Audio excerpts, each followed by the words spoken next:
Hey, okay, I unmuted myself. Hi, hello. You may speak. You are heard. Hi, you are heard by. Hello. Hi. I'm pretty sure this is actually the first time you're on my channel, there, Monk. I'm usually on your channel. Yeah, several times that I've been on your channel. It's kind of surprising that it's like suddenly there's a Theo is moving. Because usually I'm a PNG on the screen, and suddenly I am moving. Oh, would you look at that? Yeah. Oh. Thank you for being open to bringing me in the library. Mm-hmm. Welcome everybody who will watch this VOD and watch this right now live. We are here at the Talks in the Library episode number 3, featuring Mildra The Monk, this handsome lad over there, to the right side from myself. We have met each other a while ago already through our mutual talks of TTRPG systems, and eventually sort of kind of transitioned naturally into, hey, you want to talk about TTRPGs with me? Yeah, bro, let's go. And we just kind of decided to hit it up from there, admittedly. I've been participating in some TTRPG shenanigans on Monk's channel with various sense of success and various levels of technical difficulties. And so our choice of topic today is exactly that, TTRPGs, because what else do we love more than rolling dice and imagining ourselves being the heroes of various universes? Well, depending on who you ask in this universe, I'm already the villain, so... You know what, fair. But then again, there is always some sort of charm in playing the villain sometimes, isn't there? And also, it's very much a case of I'm not the villain. I just am good at playing the villain. Yeah, it's definitely. I noticed the people who are the best at playing villains are usually like the chillest people on earth. It's sort of a metal screamer thing where you have a metal screamer of a person, right? Like they do like the dirtiest growl on the universe, and then when you look at them in real life, it's just kind of like, I'm gonna make myself a little sandwich. Let me eat. There's two you're actually not that far off, and there's 2 examples that instantly come to mind of that kind of thing. First one is Corpse Grinder from Cannibal Corpse. Mm-hmm. Who is a big fucking nerd.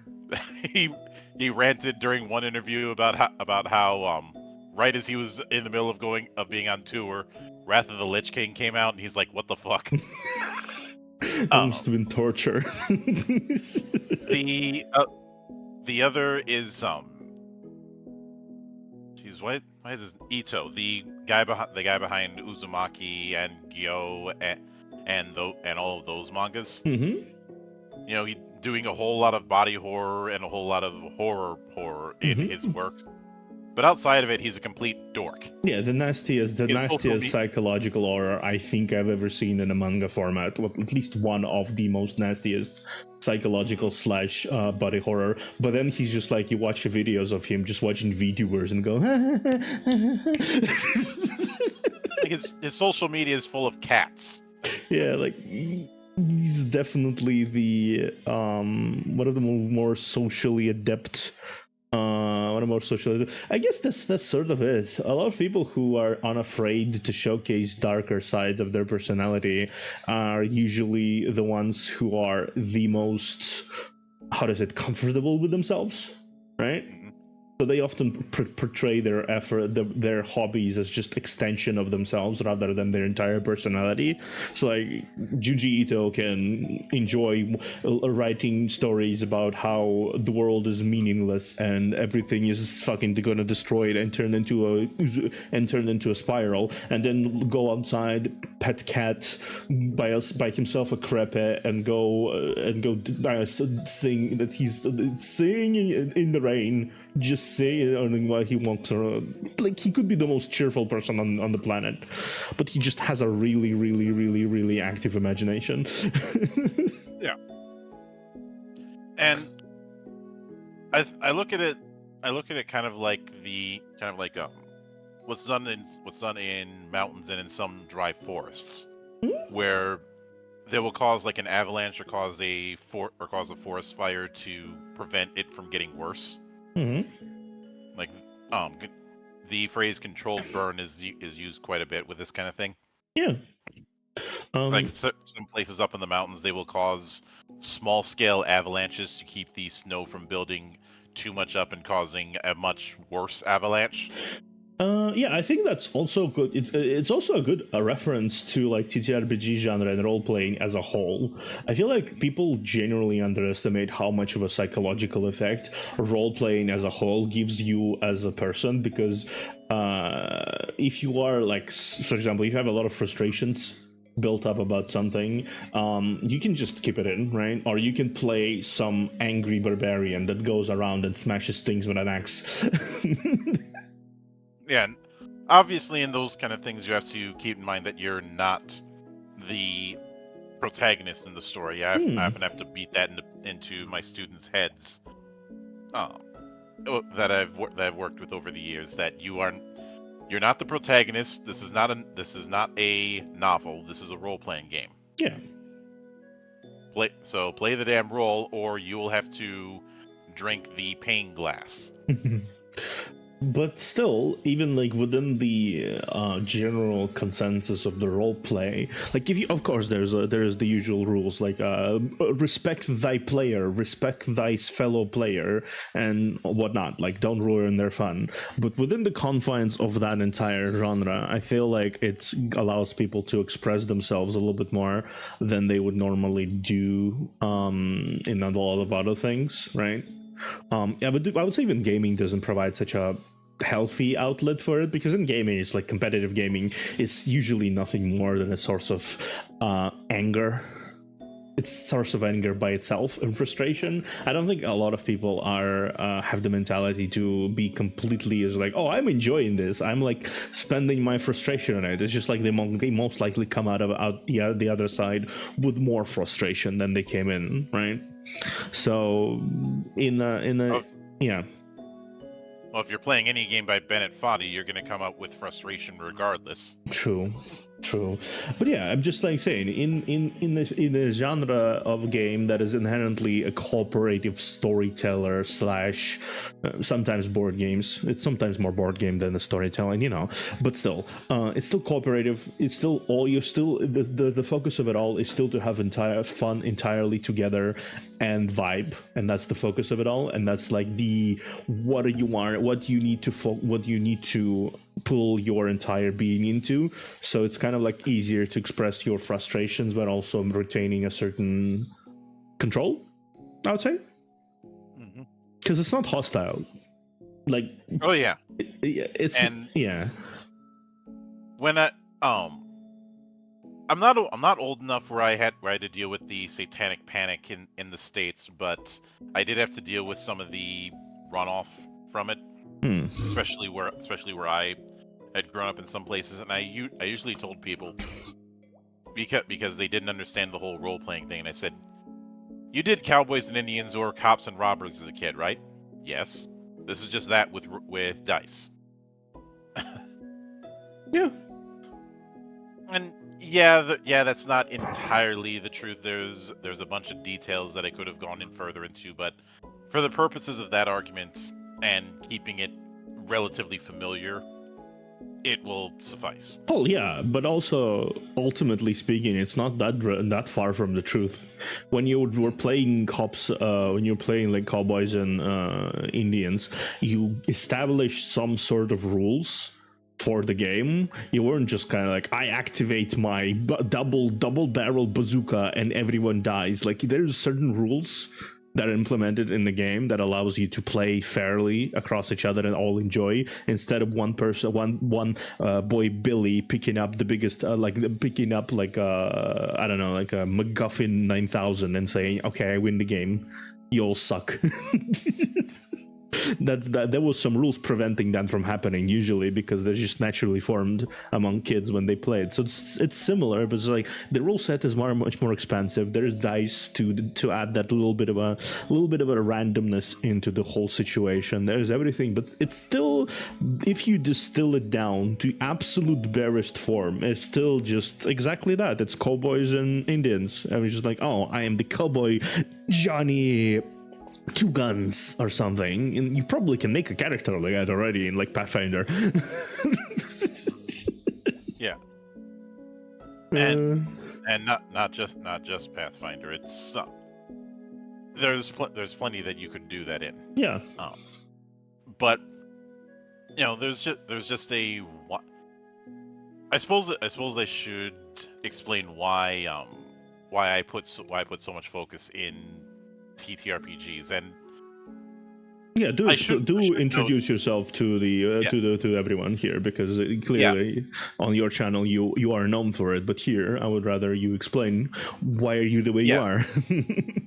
Well, let me start at the top. Obviously, my name is Mildra. I style myself as a gaming monk, which in recent months has gotten people thinking that I'm an ordained monk. No, I'm not. But I guess before I even picked up a copy of any TTRPG, I was a massive bookworm. I've told the story about how I read through the entire library of the small town I was living in at the time, because the guy who ran the place decided to give me a spare set of keys. And I was very obsessed with game books at a young age, especially since not having limited access to video games during after school times, because I wasn't going straight home per se around that time. Stuff like game books and novels and comics and the like. I was eating all that up, and the game book part is what's important here. And for those aren't aware, a game book is sometimes like a TTRPG, but you are doing it solo. You're seeing a lot more solo RPGs these days than when I was starting out. Obviously, stuff like Fighting Fantasy and Lone Wolf were big entries, as well as Choose Your Own Adventure. But one thing led to another. I ended up coming across the Black Books for Advanced Dungeons and Dragons. This was the version that came out in 1994, I want to say. And what is absolutely hilarious is that the Black Book for the Player's Handbook says this is not a D&D 3rd edition. If only they knew. If only they knew, yeah. But, and then through that, I ended up exploring outward, because one particular phrase that my father, and several of my teachers over the years had beaten into my head in those formative years was expand your horizons. And because of that, I was always trying new things. I remember going into a game store once. Hey there. Picking not a certain saying game hi to not interrupt, but thanks for coming and being told pick something more advanced. Which I did. I don't remember specifically what I ended up picking, but I ended up picking something more advanced, and then just going through new rabbit holes after that. Of course. So that sort of exploration has... I know I talk about exploring horizons in some of my streams, but this is not a new thing for me. This is something I've been doing in one form or another my whole life. That's obviously how you do it, because I feel like in a lot of ways when you pursue whatever interest it may be, as a psychologist, I noticed there's a lot of short-sightedness in how people pursue a lot of the things. Like if it doesn't work out immediately, they just kind of go, yeah, well, that doesn't work out, right? And I don't mean like workout. I don't mean like I mean whatever achievement they are setting up themselves to be. There is a certain short-sightedness to it all. Like it doesn't allow itself to build. It doesn't allow itself to flourish as a skill or as an interest. So I always kind of respect people who stick to their guns more often than not, and you certainly seems like it seemed like someone who stuck to their guns more than anything. Well, I certainly did because well, I've mentioned this elsewhere, but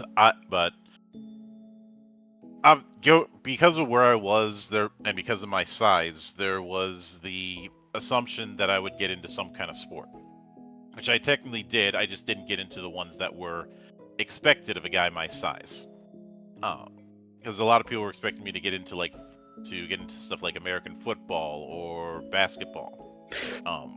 Neither of them really interested me. I tried baseball for a bit, and that didn't last because I ended up starting a few fights. And the thing about baseball fights is it's not just one or two guys going at it; it's the whole bench goes out. Oh my god. Okay, can I just this is something that has been happening recently. Okay, so I have a YouTube notification when someone is subscribed to me on YouTube, and it's loudly my voice yells pog. So what happened is, when you were saying when the fights start, it's not one guy, it's several guys beating the shit out of each other, and there was a loud sound of pog in the background. I'm like, oh, see. My mysterious subscriber voice is really excited about several guys beating the ever living shit out of each other with baseball bats. Incredibly I don't have that problem because my subscription notification is just the clang sound from that god-awful Berserk anime from 2016. Yeah, but it's still this subscribe noise that I recorded God knows when. Don't even remember when I recorded it at this point. It has been an endless source of entertainment because sometimes when it becomes like that, so it's like, and then I tripped and fell and died, and there's just like suddenly pug. And it's just like, but yeah. Please continue. But so the two sports I ended up dipping into in one form or another was hockey and fencing. And in a lot of the schools there wasn't a fencing club as in the official capacity, but I was like, I want to do fencing, so I'm going to find a way to do it. And I ended up self-teaching, going through a lot of books, getting a foil that had a French handle because Italian grips baffle me. They baffle everyone, honestly. Plus, I think they're made for smaller hands because those ring things always felt awkward to me. Yeah, especially when it's on both ends. Mm-hmm. Whereas, a French grip, it's pretty straightforward. If anyone's seen the curve, on standard fencing swords, that's pretty much what it is. There's some weird ass pistol grip versions in Germany that I never used because they also felt awkward. Those, yeah, I know those. I know the ones you're speaking about, yeah. And I found some like-minded folk, and we ended up setting a makeshift fencing club, borrowing a small church off of the road. So make your Highlander jokes. I know you got them. but And I will freely admit that seeing a lot of the swordplay in films and television when I was growing up certainly helped. I was in that generation that got into martial arts thanks to, I won't say thanks to, but the popularity of Power Rangers certainly didn't hurt. Certainly didn't, yeah. But I've always treated the world around me as one big scavenger hunt. Whether it be local lore about my home state or some of the weirdness that goes around there, or things that I discovered just looking around places. That part of who I am has always been there in one form or another. Yeah. And because it's because of that I ended up having this approach of I have no idea how I'm going to make it work, but I'm going to make it work. That was the sole reason I even started my channel years and years ago was a frustration, because in expanding my horizons, I'd come across a lot of very high quality games, not just TTRPGs, even if that's what I'm known for, but video games, board games, card games. I think at one point I was teaching people how to play a bunch of different anime card games, the ones that were made by Score. Some of them better than others. I think I know. I might have a certain awareness of what exactly you're talking about, because like I remember being interested in niche stuff like that as well at some point, and I was like, yeah, I think I know what you mean by some were better than the others, because I remember I don't remember the like specifics, but I remember a few of them I tried. There were some of them were a mess. Others had like really solid ideas. Yeah, and then there was Anime Mayhem, which may have been one of the first, but being the first doesn't mean you're the best. Certainly never is. If anything, I think first is usually the worst. If like, I don't think it's rare when you see a first that is like ideal. Like it can only either go from like up from there, or like drop down entirely into the abyss. Well, have you ever seen the Mark II computer? Okay, touche. Yeah, touche. You know, the thing that's the size of a kitchen. Yeah. I think I know what you're talking about. Yeah. Yeah, but that whole it's through that expand your horizons that I discovered these different games, and I was seeing more and more people talking about various games and pulling the same cynicism that I see people pull nowadays, where they're like, oh no, nobody wants to play anything else, or oh it's too hard to get into a new system, or all manner of excuses.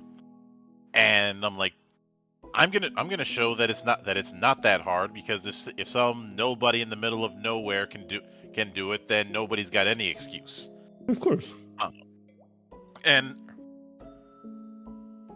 I think, and granted, I say that, but even I know my limits. Like when it comes to working out, I'm never going to do burpees, just because that's an exercise that's meant for shorter people, and I know how to do it. It's just not happening. Yeah, there's actually a few things, surprisingly few things, when you look back at your skill sets, whatever it may be, that you say, I know how to do it, but God, no. Well, if you're about the same height as me, Yeah. If you've seen how burpees are supposed to work, that is an exercise is better served for people who are like it's not working out with people of our size. It's not. That's for people who are like 200 kilo or something. Yeah. Because of that, I wanted to showcase what was out there, and I just never stopped. And as things have gone on over the years, I've just gotten bolder and bolder on things. Originally, I didn't even plan on doing like streams and the like. I was just going to focus on doing reviews. But a combination of peer pressure and getting more and more confident as I was guesting on some other people's live streams and the like, I decided to finally go through with it. Which was how Monastery Live became a thing. But it's by August of this year, I will have been doing things on my particular channel for about 10 years. That's very respectable, honestly. I feel like it takes a lot of time. It takes a surprisingly more bigger amount of time, effort, concentration, and whatever to actually do these things. Not even like on a front load. Actually sitting down and like talking and being on stream and just like doing these things usually is like the easiest part. I think a lot of people who don't do it, they just don't realize it, that it's just the easiest part. Like when you preparing everything around it, that's the hardest one. Like I still struggle to this day planning out some things. I still struggle a lot with the scheduling things. I still struggle a lot of some but you've seen firsthand how anal I am when it comes to scheduling. Yeah, exactly. It's just like I feel like it's kind of it went with time, effort, and experience, that kind of scheduling habits that appeared with a very long amount of experience of just missing marks. Oh, we're doing there. Yeah, we're doing there. Maybe there. No, maybe it's like this voodoo dance constant of like with people when it's. Yeah. When it comes to the approach when I was doing local games, I would make sure that people were on time, because I said if you're not, then you have to do the punishment game. Mm. You know, which is where you get things like the pane glass or the bacon soda or the D4 firewalk, which is exactly what it sounds like. Yeah, I figure. I feel like among these, I would not dare that bacon soda is the least of evil, but like it definitely sounds like the least evil. Oh, imagine mixing bacon grease and club soda. That's basically what it is. Yeah, it's disgusting, but it's not D4 firewalk. It's not D4 firewalk, and it's not like you're going through half a dozen hot sauces in the span of 1 second. Exactly. So it's just like it's definitely up there in terms of mildness, comparatively speaking. Still discussing though. I remember actually funny fact. I remember actually sitting down and there was a challenge box of some sort. I remember like years ago, where it's like weird soda flavors from like Japan, right? And it's just like I sat down and drank, and I was wondering what kind of madman did this? What kind of madman conceived these things? Well, I know with some of them, they're not going to be as weird because it's stuff that people are already going to be consuming, in that part of the world, anyways. Well, yeah, like of course. Say the red bean Pepsi that I had years ago. I mean, red bean treats are all over the place in Japan, so that's not much of a stretch. Yeah, it's not. It's actually kind of neat. Like you're really surprised. The one I really enjoyed was sour melon. It's a special Japanese thing. They have sour melons. I don't remember how they're called exactly in Japanese, but they're like sour melons here. I tried soda with the sour melon taste. It was actually decently good. Like it was too sweet, too sour, decently good. Yeah, and melon bread is already a thing over there, so again. Yeah, exactly. Again, 2 and 2. Yeah. It's good. It's good. There's weird does not necessarily mean bad. It's just like when it comes to bacon specifically, I feel like soda and bacon does not really go together. It doesn't, which is why. And the whole point of the punishment game is make the punishment worse than the crime, so that nobody tries the crime. True. I started doing that because when I would do game night at my place, we would play like either Tekken 3 or GoldenEye or something.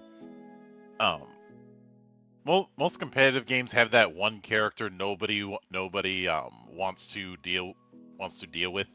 Like back in the days of Tekken 3, nobody wanted to deal with Eddie. Oh yeah.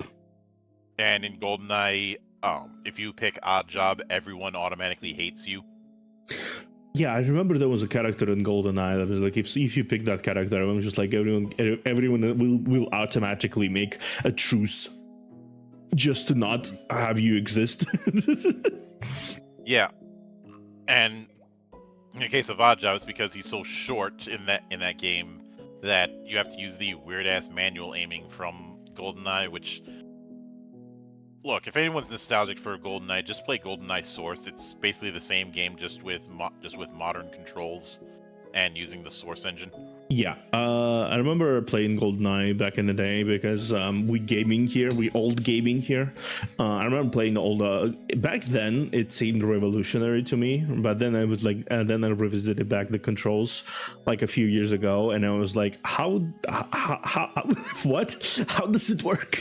Like, comparatively speaking to like modern control schemes, I feel like it definitely well, it's a product of its time, honestly.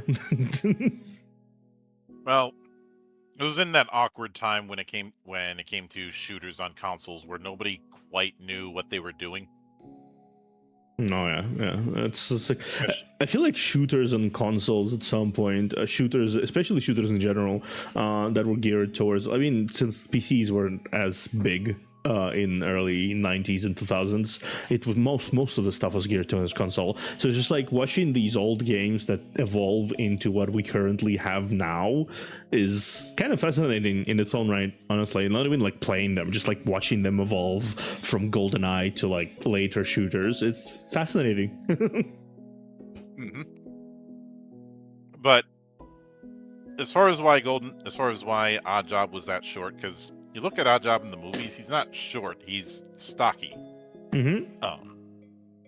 And best I could find out is a programming error, which, given how a lot of code is held together with duct tape and prayer, I could believe that. And like two programmers secret stashes, and they also hold together the code somehow. I'm not checking. I was told by a programmer that somewhere in there must be like a derelict file left over by someone accidentally dropping in like from their stash.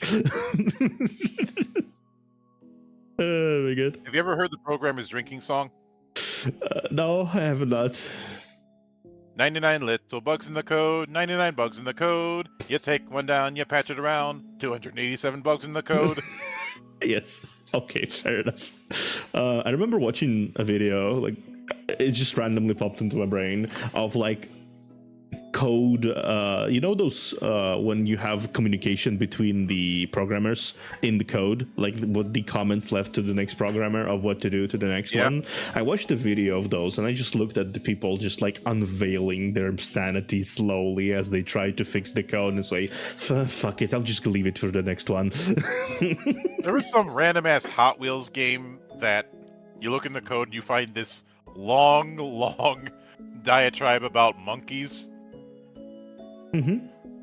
If you know programming code, if you know programming code and if you know where to look, you can find some interesting hidden gems in the game's programs, especially older games, where you just like see it like literally in the open. You see the developers just like going insane.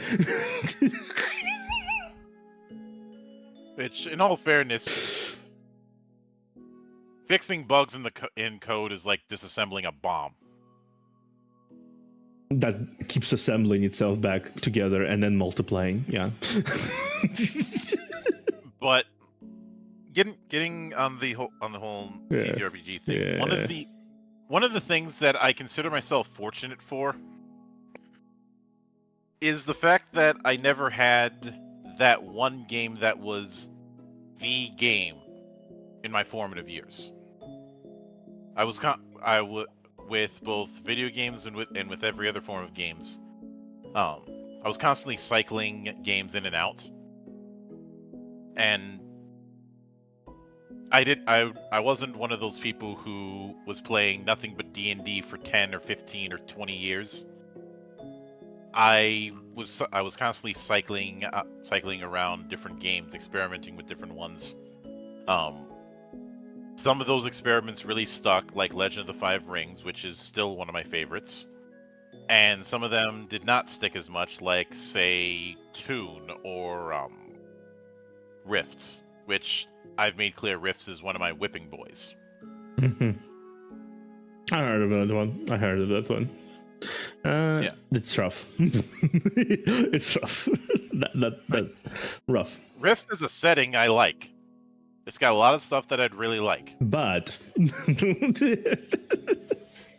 there's a big but in there. Obviously. Oh yeah.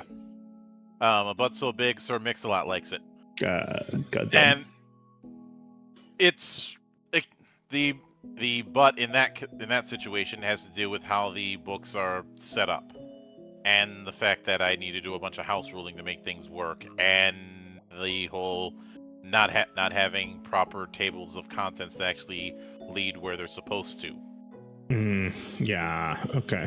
Formatting is definitely something I feel like that can make or break a book in terms of TTRPG, because you have to reliably send people where they need to go, because a lot of people have different perceptions of what the TTRPG system is, and a lot of people start in different places when it comes to like, okay, so some DM wants to see, well, okay, how do I make a character?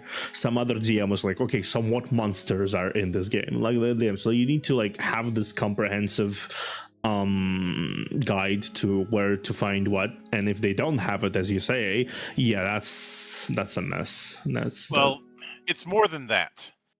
When you're GMing, depending on situation, you may need to look up a particular ruling now, not later, not tool around with it, not read it like you'd casually read a novel. Now. Yeah. And usually the way to look that up would be in the index. If you don't have an index, that makes things all the more difficult. Mm-hmm. And so there were some games in those early days that really did not have that, and because of that, I had to make my own little notes, which I shouldn't have to do. Yeah, no. Convenience for the GM should be the biggest priority when it comes to books. The biggest books, because if you cannot find a rule snappily as you look at the book, like even if, let's see, we're not even touching the concept of PDFs that you can Control F, that's easier, right? Even if there's nothing, even if there's no index, right? You can just Control F and find the right rule, right? That's you have in mind. But still, when it comes to pure books, there's no such thing as Control F on the book, and you can't just find a word and kind of like and immediately go into it. So just pure accessibility wise, I think it's always best to have in mind that people will read it, people will want to reference it many times, probably even years after playing this game. Speaking of years, I think I do need to mention as well, because I kind of was thinking about it as you were talking about it, but then we're talking about another thing as usual. Having that one game, I feel like having that one game is usually detrimental almost to having a richer experience in such a diverse hobby when it comes to like TTRPGs and gaming. Having that one game effectively limits you to the scope of that one game. You do not really see beyond the scope of that single game. It can be the best game in the fucking universe, right? It can be like the most perfect TTRPG ever. However, limiting yourself to a single game and not even trying anything and not even like spreading out or like just reading books is what causes you to stagnate in terms of your interests, creativity, and whatnot. Like, even if you still stick to one game, at least go ahead and read the fucking setting of like some Legend of the Five Rings or whatever. That way you can go back to what you find comfortable, and then you like, oh, I can do this story, that story, and this story. This could be neat, right? Yeah. But people limiting themselves to a single system, I think, like, I don't really want to be that guy, right? And it was just like, oh, you plebeians, you don't even know how to play.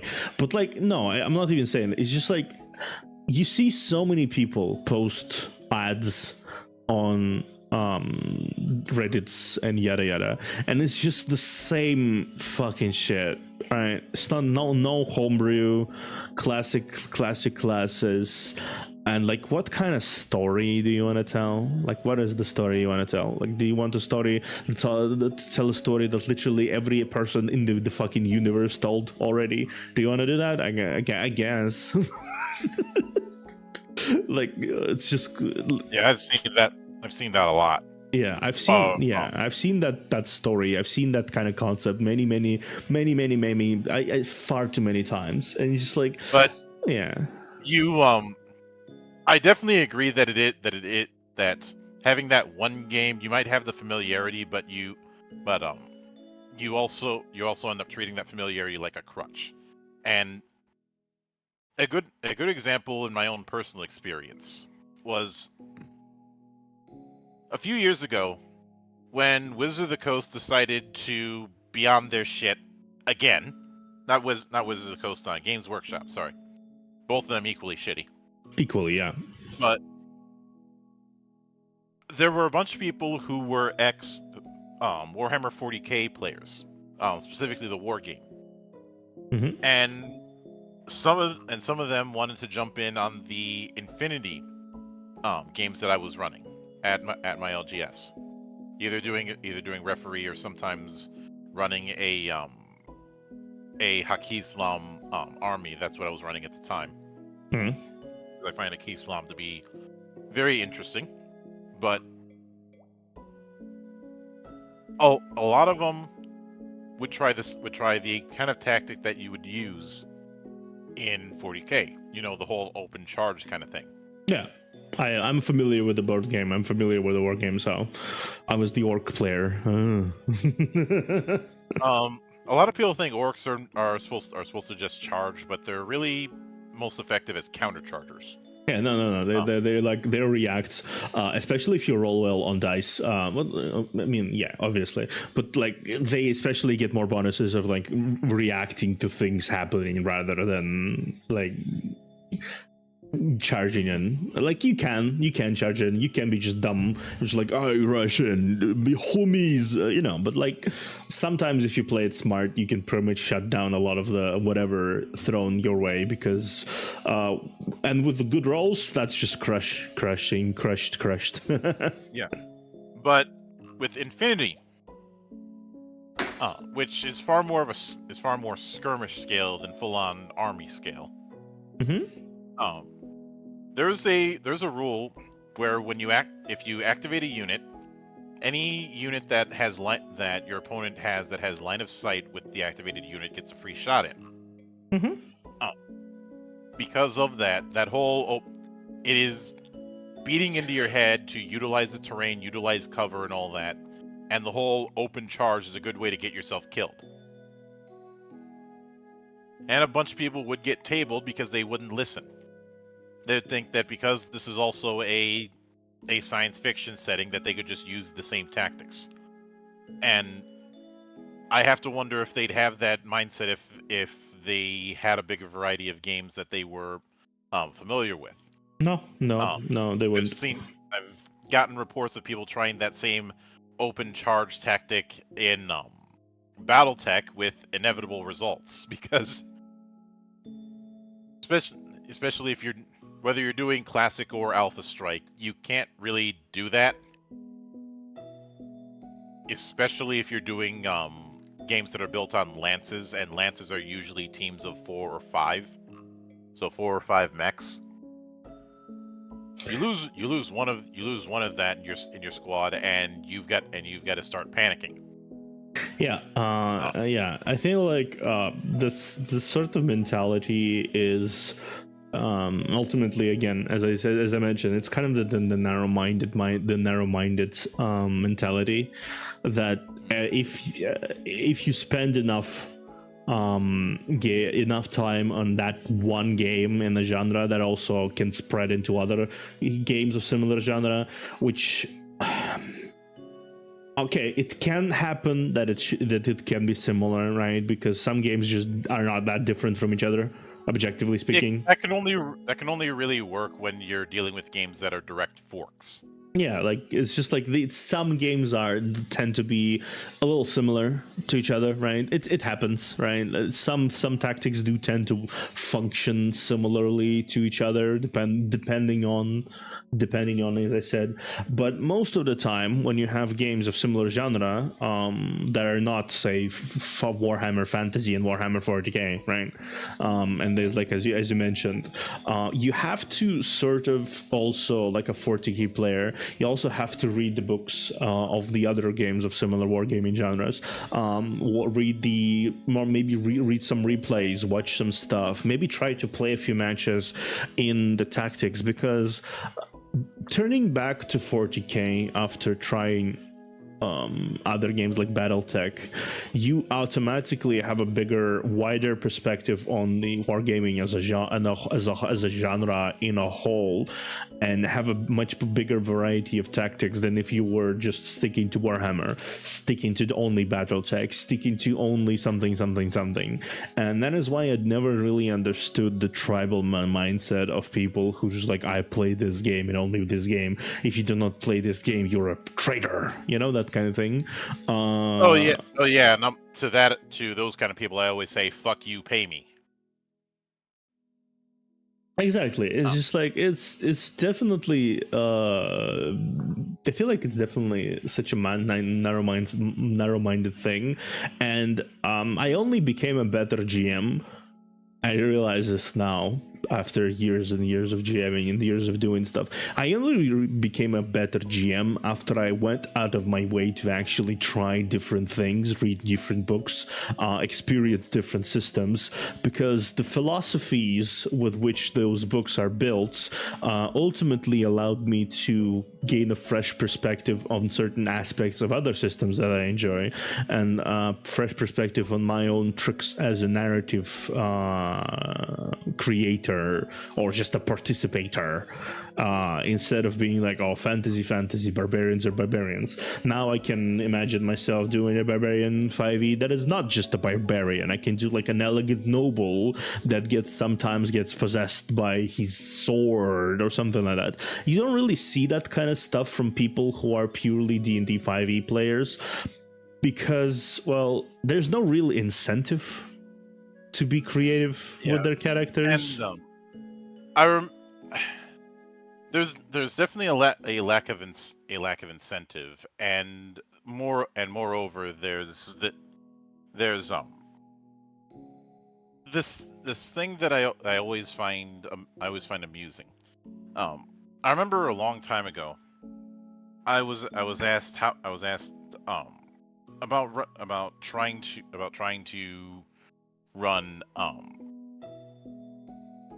think at the time the idea was to run something like Hercules, because we're all 90s kids, of course, in D&D, and I'm like, we're not using that. We're using Hercules and Xena D6. You know, something that is not going to have the same baggage, and thus you can do that style of fantasy a lot more easily.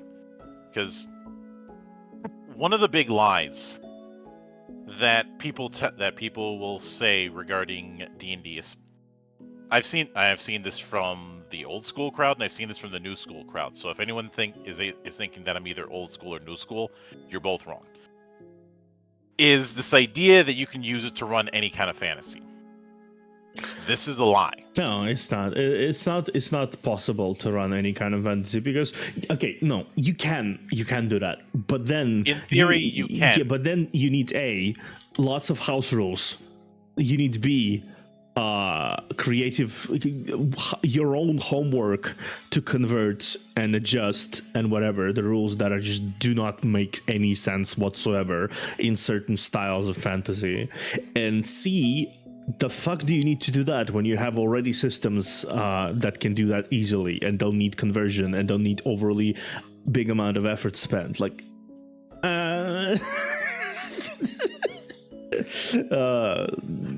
it's just like, instead of trying to, it's like that thing with, you know, that like cliche kids toys where when you need to like fit a box or like a cube in a cube shaped hole, right? To me, those kinds of people to say you can play any types of game, any fantasy in Fantasy 5e, to me it's like that person who has a fucking triangle, right? But he takes his big cube and he puts he takes his instruments from his from the table, his dad instruments, and he starts chiseling this fucking cube to fit into the triangle hole, even though he has a triangle right beside him, and he spends hours chiseling this cube into triangle, and then it doesn't really fit anyway because it's rough edges and everything. Like you know the metaphor. You understand the metaphor? Yeah, yeah. The old round peg in square hole, and there's been a variant I've seen of that old children's game of putting blocks in holes, and I've said that when this is used for officer training, you get two types of people: those who are moderately competent and those who are very, very strong. Yeah. But the thing I've described my review style as being that of a tailor, because I do not believe that there is a one game that is going to be for every type of story or every type of setting. Every game is going to be different in different ways, and my job is to figure out who's the best fit for this kind of thing. You know, much like how if you go to a tailor, you're going to get fitted for a suit. You're going to get measured. You're going to have it meet the specifications that you need it for. Mm-hmm. And while technically speaking, what one could look at, say, a universal game like GURPS, and say, well, you can run anything in GURPS. Technically, yes, you can run anything in GURPS.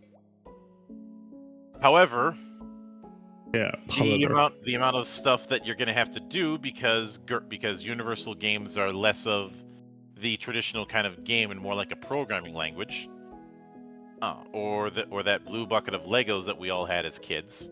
Yeah, you're gonna have to be doing some extra work. And that's not a commentary on GURPS. It's more of a commentary on people who inflate the flexibility of GURPS without telling people the asterisk. And I think it's best to be completely upfront on that.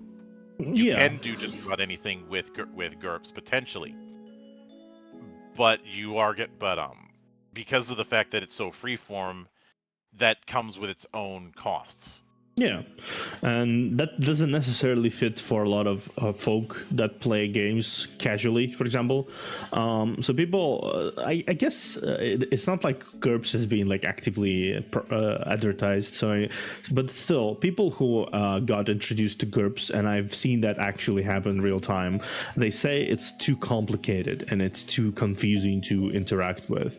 And I perfectly understand that, because people... when it comes to people who are like normal consumers of like any games whatsoever, I feel like a certain level of explain it to me is always kind of appreciative. Like it doesn't really detract anything from the experience of a person who already experienced a lot of TTRPGs, right? If there is a certain level of explain it to me, like just like chew it out for me, right? Or like have some sort of like some solid grounds here, like can you do this? Can you do a cosmic horror story in the Maid RPG? Probably not. Like that kind of thing. But it has its own uses and its own direction that I think it's important to maintain, because a game that is made for everyone is a game that is made for no one.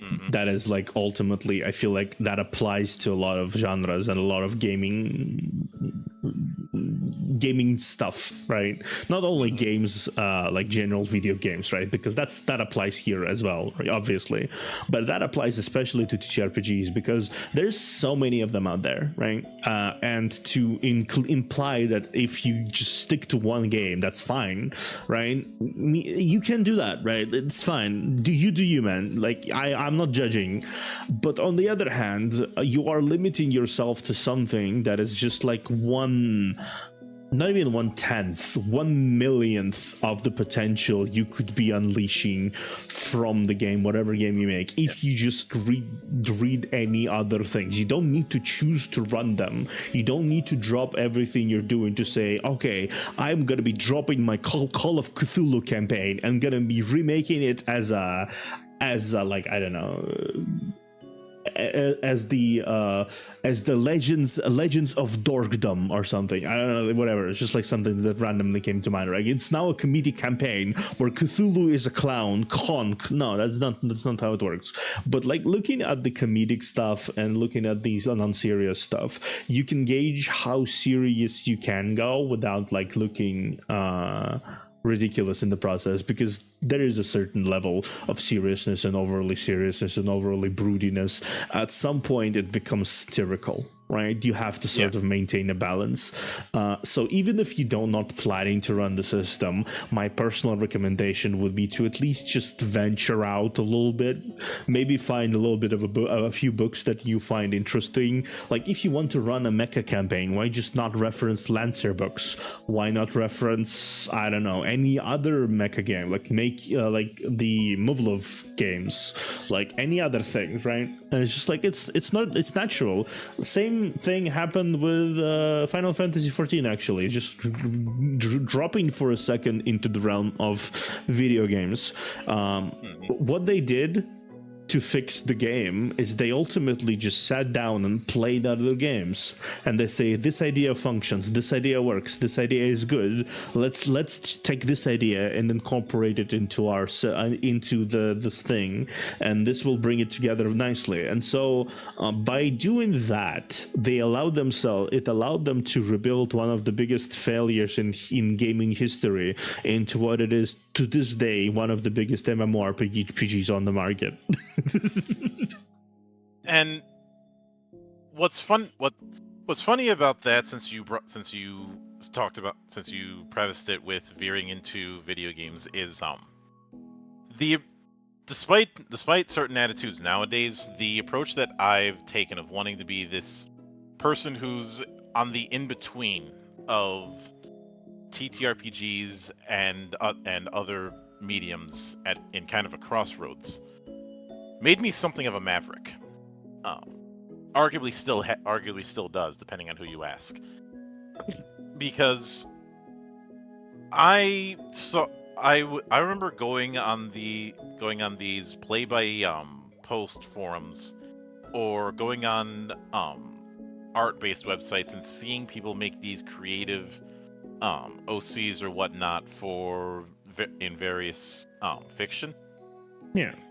And I saw that as an opportunity, and I'm like, if we instead of trying to do the same kind of fantasy, let's do something that leans into this and bring these people in so that they have a more direct outlet for the creativity that's already there. The tools are already there; they just have to be used. And I would get my fair share of people slinging shit at me about how I want to turn TTRPGs into video games. And this was before I discovered the the fascinating world of Japanese tabletop that we've talked about before in our first encounter. Yeah. But it was more the fact that I could see that you were going to have whole generations who didn't grow up with the classics in terms of fantasy or science fiction,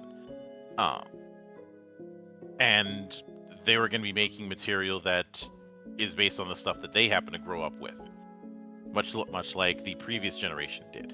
Yeah. And I don't think that creativity should be stuck as if this one period of time is the Gilded Age for all time. Yeah. And there's definitely good stuff about, say, Tolkien work, right? It's definitely amazing stuff when it comes to a lot of the ideas and themes. There's a lot of stuff I respect with Tolkien's work. Yeah. I just resent the idea that if I'm doing a high fantasy setting, that's the direction that I have to take. Yeah, like, or if you are doing a story about like the intrigue in politics, that's automatically makes you the Game of Thrones of fucking TTRPGs. That doesn't really, like, you need to take ideas from things and be inspired by things, but do not necessarily veer into a territory of, like, not even copying, but rather just kind of straight up saying, like, this is how it should be, exactly how this and that does, right?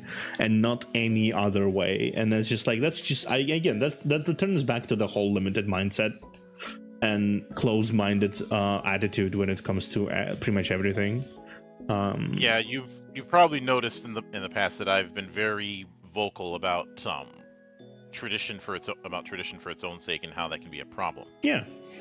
And one of the best examples of that phenomenon is the state of sim racing in video games. Because with a lot of them, they're so focused on the idea of being a simulation, on realism, that they end up breaking in other ways and become less of a game and more of a LARP. And when I've been in forums or social media threads where I've seen sim racing fans argue about the handling of cars to professional drivers. And at that point, I'm like, we've gone too far. I remember watching a video by somebody who talked about why he quit doing stuff with iRacing, and he said that it was feeling not realistic. It was feeling like a video game. I'm like, motherfucker, you are playing a video game. Or yeah, like whenever a new entry for a sim racer comes out, I end up hearing, but can it Nürburgring? I am sick of seeing the Nürburgring. Yes, I know it's an iconic racetrack in the history of motorsport. But do we need to have that in every single game for all time? Yeah, that's like the same thing to me as saying, like, okay, new anime comes in, but like, no, I think it's a wrong example. Okay, no, new fantasy book comes in, but does it have Gandalf in it? Or is it doing the Tolkien-esque approach? Yeah, like it's one of my other favorite TTRPGs, its most recent editions notwithstanding, is Exalted. I know this one. And the designers of Exalted specifically went out of their way to state that that it is doing fantasy, but we are not drawing from Tolkien. It was drawing from things like from sword and sorcery works, or from various manga, or from Greco-Roman myth and mythology as a whole. Exalted. Because of that, it's able to establish an identity for itself of playing as these demigods who are going to be causing massive ripples in the foundation of the world that they inhabit, as opposed to the wandering murder hobos who always meet in a damn tavern. I think one of my first Exalted campaigns wasn't you're all meeting in a tavern. No, you're all meeting in the middle of a war zone, in the middle of an active battlefield. Honestly, that's perfect. Honestly, I feel like to add quickly, I did happen to have a story of a similar kind in terms of like when the party meets, and people don't really realize how far can people go for each other if they met in times of adversity. Mm-hmm. It's just like right there. It's just the party hook right there. Just have them drop them in the middle of a war zone. Just like drop them and see what happens. Yeah, and this is something that we see to a certain extent in some games. Like probably one of the more famous openings to any Final Fantasy is the bombing mission in 7. Yeah, because up until that, for a lot of RPGs in the video game sphere, there's this idea of gradually introducing you to things before things hit the fan, and then you have to leave the town that you're in. That's a common motif. Yeah. And instead, with the case of 7, you're jumping right into the shit hitting the fan with going on this bombing run of a reactor. You kind of have that with some of you kind of have that getting right into the meat of things in, say, some of the earlier Call of Duty games. I'd say, I mean, you had the trial run in, say, the original Modern Warfare, but even that's just a setup for what you're about to get into. And but that's another story. The point is that you all meet. There's no reason to constantly do you all meet in a tavern. Since you're a part of the Sword World campaign on Saturdays, I didn't do the meet in a tavern thing there. In fact, you and I both used the same starting adventure of Voyage to the Continent of Alfheim. Mm-hmm. Where the premise is that you're taking guard duty on a ship so that you can get across the ocean on a discounted ticket. Yeah. And having to deal with being on that ship for the amount of days that you're on it. Yeah. And everything that goes outward from that. Yep.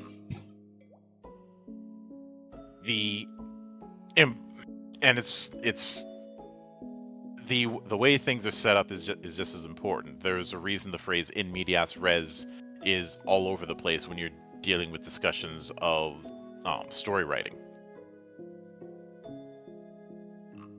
And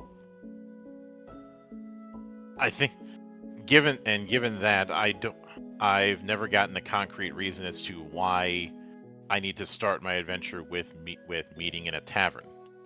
Especially when you look at a lot of established fiction over the decades, and that's not really how a lot of stories start. I think in a lot of the story fiction, there's usually a caveat involved, and that there is a protagonist, and involving a protagonist in whatever situation they need to be involved in is what serve as the prologue, because they have a little bit of a more open-ended nature of having the privilege of being just like focusing on a single character or a few characters when it comes to like hobbits, right? Let's say, again, let's use Lord of the Rings. It's a gold example, I think. But you have the Frodo, you have the friend hobbits, and they just live, comes in Gandalf, brings in ring, says, keep it, or something. I don't remember. And then they fuck off because the village gets attacked by the Nazgul. And then that's the whole situation that it slowly develops into getting the party, quote unquote. So it's just like it's basically like a protagonist. It's like basically one of the party members' backstory mixed into the actual meeting of the party. But then, even in that case, I don't think it was a meet at the tavern situation. It was more of a, we have this urgent mission. We assembled these people from all over the place and have them be the Fellowship of the Ring. Like, technically, the party formed at when the Fellowship of the Ring formed, right? And that's the adventure party. And even then, they got assembled by the call of the mighty leaders of all the factions to be entrusted with the great mission. And that's already much more interesting than just like, oh, you fucked off into the tavern. You sit and drink some vaguely ale-shaped drink, and then you see someone brooding in the corner, and that's your party member's rogue or something like that. That's just like, I don't know. Yeah. There is one concept that I've been seeing more and more lately in some fantasy works that is a case of why didn't this get implemented sooner? Because it's such a obvious puzzle piece to fit in. Yeah. And that is adventuring as a profession. Oh yeah. Oh yeah. I think that's definitely a piece puzzle that has been missing in a lot of the franchised fantasy series, and I think it's inspired a lot by the JRPGs because it's been implemented into the various JRPGs for a while now. Actually, they always had this adventurer guild. One of the staples of that kind of stuff is an adventure guild, and that makes sense because a world that is inherently prone to danger, there must be professionals in the system that are paid specifically to deal with these sort of dangers. Bandits, you go there, like, especially if bandits are outside of the cities. Dragons, monsters, undead, whatever it may be, right? The derelict constructions of the ancient civilization from the days gone, right? It's just like, whatever it may be, ultimately speaking, there always will be people who will always go outside to poke things with their big metal sticks and try to find shinies. So it's only really logical that there will be existing a certain establishment that would assemble these psychopaths under the fucking roof in order to regulate the actions of those people who go out there and poke things with sticks. I think that, and of course, the other end is when it comes to the murder hobo thing, by establishing a guild that has rules that you have to follow, and if you don't follow them, you can get yourself in trouble. You end up addressing that issue. And just use a non-fantasy example of this idea of the guild has rules that have to be followed. You've no doubt seen John Wick. Absolutely. And so this is as good as a segue to bring up the whole idea of the Continental as a storytelling device, and utilizing it. You know, you have the whole thing where it's hidden in plain sight. I mean, you have the Continental hotels that will provide a degree of room and board for people who are affiliated with the job of being assassins. They have their own currency in the form of the gold coins. There's just certain rules that have to be followed, the chief among them being no business on Continental grounds. i.e. no trying to kill anybody. It is neutral ground, and if you think about trying to break that rule, well, you are dealt with. Yeah. Swiftly. Usually being told that your membership has been revoked. And because those kind of things are established, then you can build whole stories off of that, and that more or less has happened and helped. The Outgunned RPG, made by Two Little Mice, which I have to count under my growing list of Italian devs who've visited the temple in one form or another over the years, has a a expanded module called World of Killers that Funny is you its own mentioned little- that. Funny you mentioned that. I'm preparing 2 one-shots on that exact system. Yeah, the fortune system that's used with Outgunned and Household is a very easy system to go along with. Yeah. Especially since even if you're rolling d6s with that, the only thing that matters is getting sets. Yeah.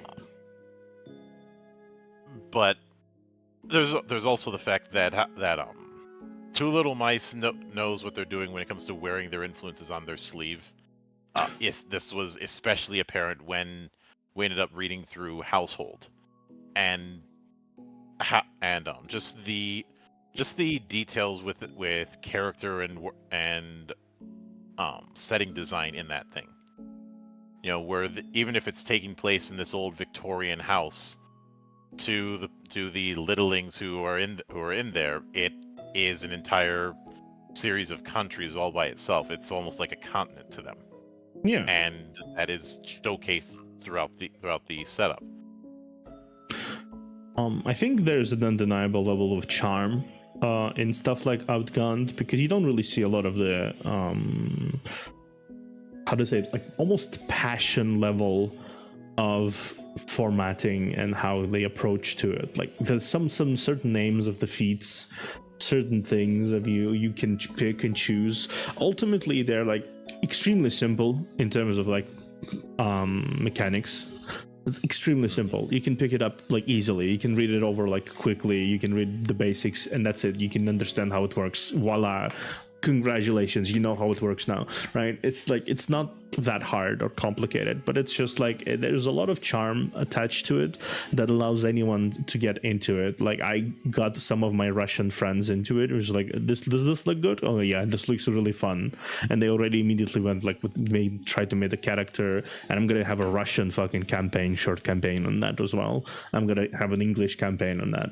So that's gonna be like, yeah. That's and there are certain excuses that I often hear when it comes to people opening up a sentence with, "I want to get into TTRPGs, but," and some of the excuses that are given, I could be a little bit charitable towards if we were talking like 25 years ago.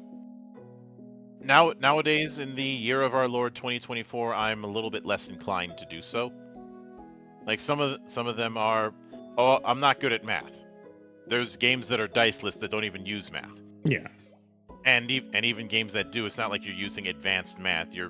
If you can handle PEMDAS, you can handle 99% of RPGs out there, and the 1% that you couldn't, you wouldn't want to try anyways, even if you could. Some of those I don't want to deal with. Yeah, either. Me neither. And I like numbers. The other one I don't want to have to read hundreds of pages of books. Most games are gonna have their actual core rules fairly light, because of a philosophy that's been around for the longest time called exception-based gameplay. The idea is you have a set of rules, and then you have a bunch of exceptions. Once you understand that core, everything else just falls into place. Like if somebody wanted to know the basics of doing, say, World of Darkness, I'd say you're going to be rolling a set of d10s. You're looking for anything higher than a 7. Yeah. And you're especially looking for 10s because those count twice. And that's everything after that is just a bunch of asterisks onto that concept. Yeah, and maybe like when it comes to, let's return back to Outgunned, what it is ultimately, you don't really need to read everything. It's just like, you're a action hero. Pick. You're an action hero. Do you want to be punchy, or you want to shoot guns, or you want to be a charming motherfucker? Go. That's it. That's basically all you need to know, and then you roll the dice. Yeah.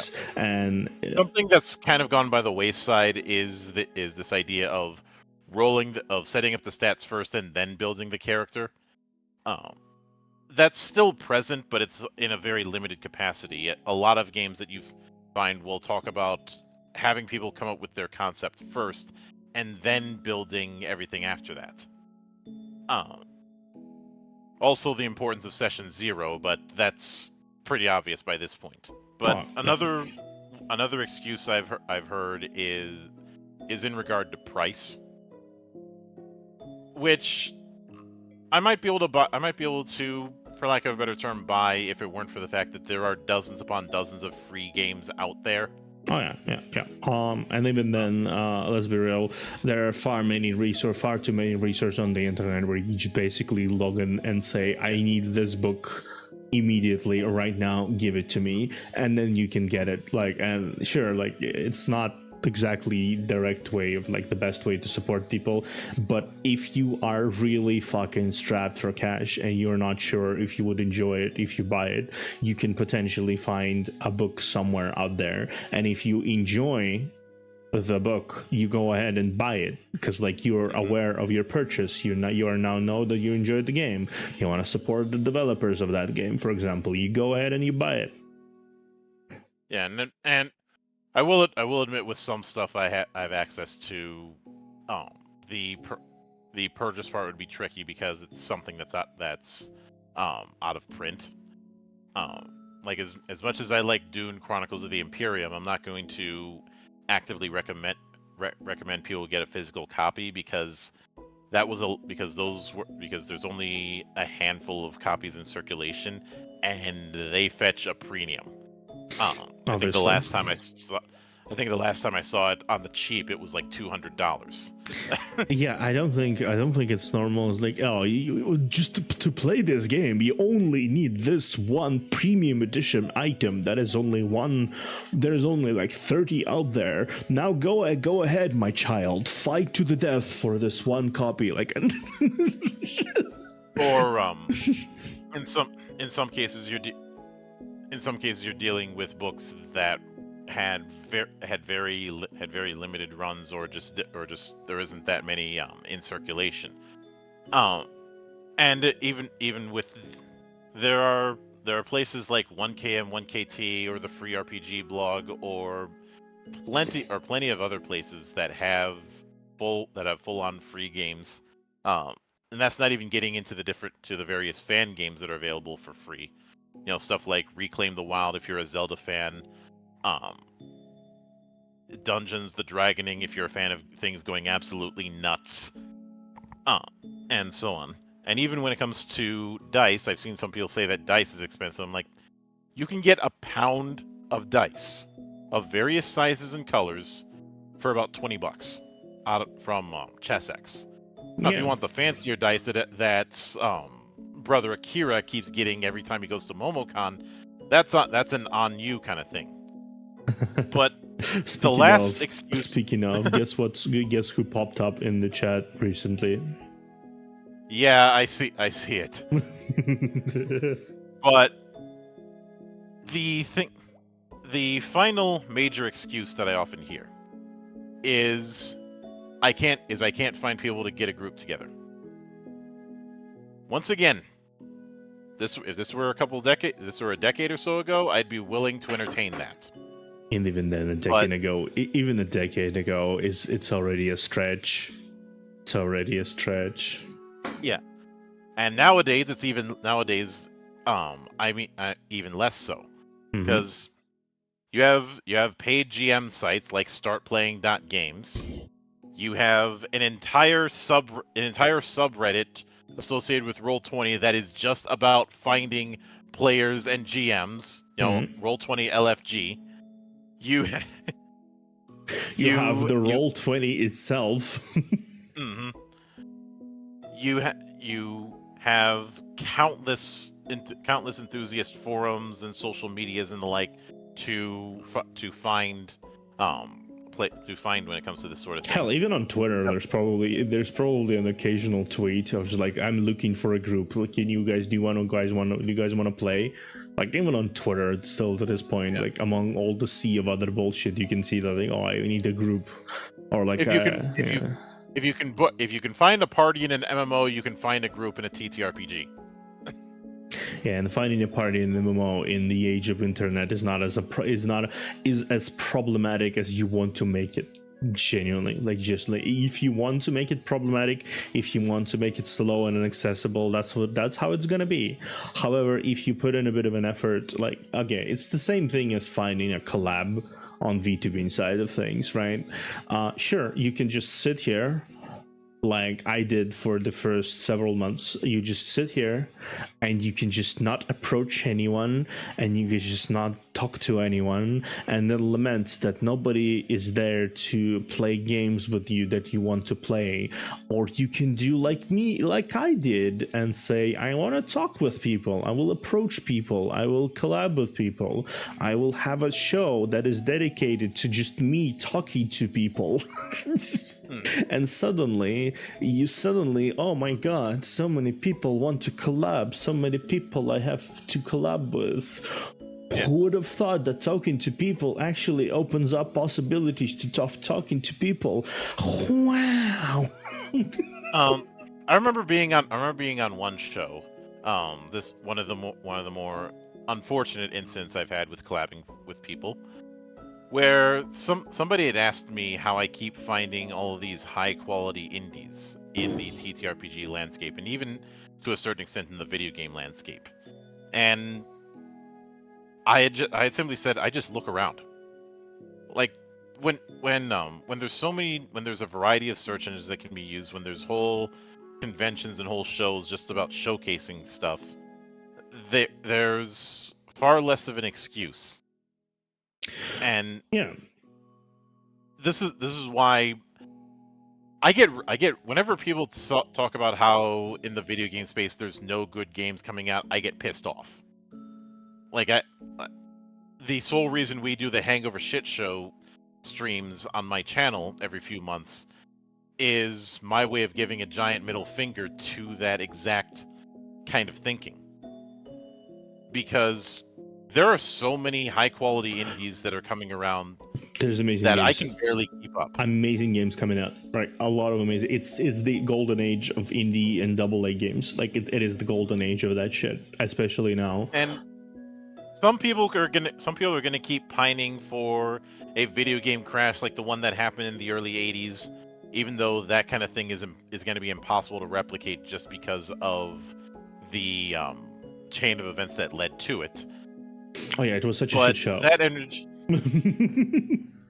The crash of the early '80s was was one of those perfect storm kind of events. It was such a shit show. Like, so many things had to align just for such a brilliant, wonderful, loud explosion to occur. Yeah. I'd liken it to the fact that as much as some people might pine for it and romanticize it, nothing like Rally Group B is going to happen again, and thank God for that, because you want to talk about crazy people. You had to be a special kind of crazy to drive the cars that were in Group B rally racing in the 80s.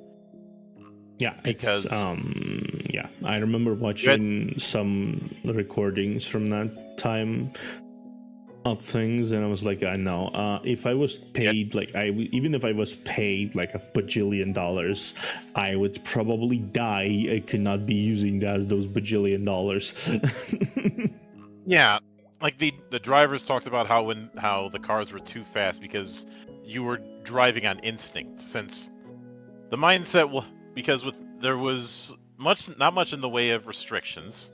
So you have these bare minimum kind of frames in terms of weight.